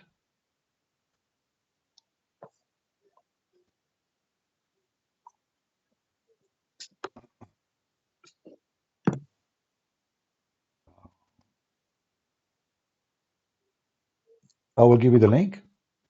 Okay. And you can read if you want in Arabic, English, whatever you want. I mean, you can search. You don't have to open my link. You can open anything. Okay. Ibn Kathir is a very well-known person. And here, this is Ibn Kathir. Yeah. All right. So let us see what Ibn Kathir is saying. Ibn Kathir is saying here, it is He who created for you that all on earth. Then He stawa to the heaven, and He made them 7 heaven. فَسَوَّاهُنَّ سَبْعُ سَمَوَاتٍ. All right. Okay. The beginning of the creation. Which one Allah He created first according to Ibn Kathir? قُلْ فَإِنَّكُمْ لِتَكْفُرُونَ بِالَّذِي خَلَقَ الْأَرْضَ فِي يَوْمَيْنِ وَتَجْعَلُونَ لَهُ أَنْدَادًا. So Ibn Kathir is quoting you for you some verses about the order of a creation. Do you verily disbelieve in Him who created the earth for you in 2 days, and you set up rivals in worship with Him? That is the Lord. So now Allah created the earth in 2 days. Yeah. Which days are they after He finished the sky or in the beginning? We don't know. What do you mean? Then it says, then in the front of Ibn Kathir, then it says here, He placed therein earth mountains from above it, and He blessed it and measured therein the sustenance for its dwellers in 4 days, i.e., all or 4 days were equal length of time. For those who ask about its creation, then he istawa to the sky. Then he went to the sky, and it was a smoke. Do you see The it? only thing is about the word istawa. Istawa, it doesn't mean it's created. No, no, no. You know, No, we istawa mean both he rose up. know that. Stawa, it's mean he went up and he sat in the chair. Yeah. Istawa is not our point. But then he went to the heaven, and then he made them 7. Correct? Okay. Okay. So which one is he made first, done first? Is it the earth, verse in the verse, or the heaven? The verse is saying, and this is Ibn Kathir says, then he finished them as 7. Do you see it? This is Ibn Kathir. Then he finished them as 7. So which one finished first? The earth. Correct? He finished the earth. After that, he made the 7 heavens. Wonderful. Now let us focus together. Is it possible that Allah, you do not know, he don't remember what he said yesterday? So in those verses, as you see, this is a chapter 41, verse number 9, 12, and the other verse, chapter 2, verse number 29, saying that Allah, he created first the earth, finish it, everything in the top of it, and then he start working in the heaven. Now let us go to the chapter number 79. In chapter 79, Allah said the opposite. According to Allah, in that chapter, Allah, he created the stars, the sky first, and then he went to the earth to finish his work. So if Allah, let me show you. In which chapter? Okay, 79. 79. Let me give you the link so you can open just right away. The website of Quran will. Chapter 79, you can read from verse number 27, 28, 27, 28. You can read as many you want. I mean, but because this is where it starts talking about the creation in order. So in chapter 79, verse number 27, it says, أأنتم أشد خلقا أم السماء بناها رفع سمكها فسواها وأعطش ليلها وأخرج ضحاها والأرض بعد ذلك دحاها وأخرج منها ماءها ومرعاها والجبال أرساها. Okay, now how in the world this is happening? But we just agreed, me and you, that Allah, he created everything in the earth, correct, in the previous verses, and then he made the heaven 7 heaven. But here is the opposite. Allah, he made the heavens. Allah, he made the day and the night, which means the stars, the sun, everything. And he built the sky. Even he raised the sky. And then he made the day and the night.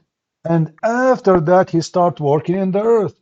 And after that, he made produced the water and pasture for the earth. And after that, he made mountains. So what is the last thing Allah he finished here? Mountains. But this is totally the opposite of what chapter 2, 29, and chapter 41, verse number 9, 10, etc. saying. So how Allah can say the opposite of what Allah he just said? No, it's not the opposite. It is. Okay, which one? Okay, hold on. Went back. Okay, focus with me. He said. Focus with me. Okay.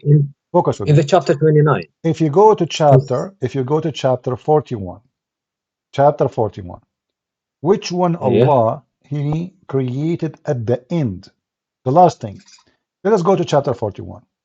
If we go here, I will show you.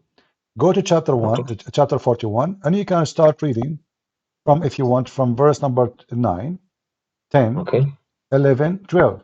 According to chapter 41, verse number 12, it says, what is the last thing Allah created after he finished the earth? Do we agree? Okay. قل أنبئكم.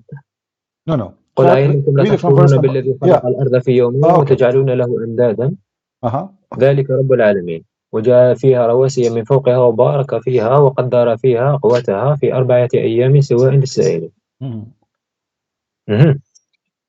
ثم استوى إلى السماء. And then what is the second thing he did? Then he made mountains. Do we agree? Yeah. Okay. Then number 11. And then he went to heaven. Do we agree?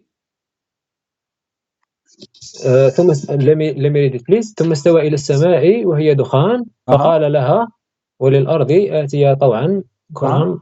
Okay, so which one Allah, let us focus, me and you, if you can make a note please, if you have a pen. Allah, he placed the mountains in verse number 10 before the heaven is finished or after? In those verses, huh? وجعل فيها the mountains before. Okay, wonderful. So now it's clear, guys. So the mountains finished, made before he finished the sky. But in the other verse is the opposite. If you go to the other chapter we just opened, chapter 79, it says that Allah, he finished the sky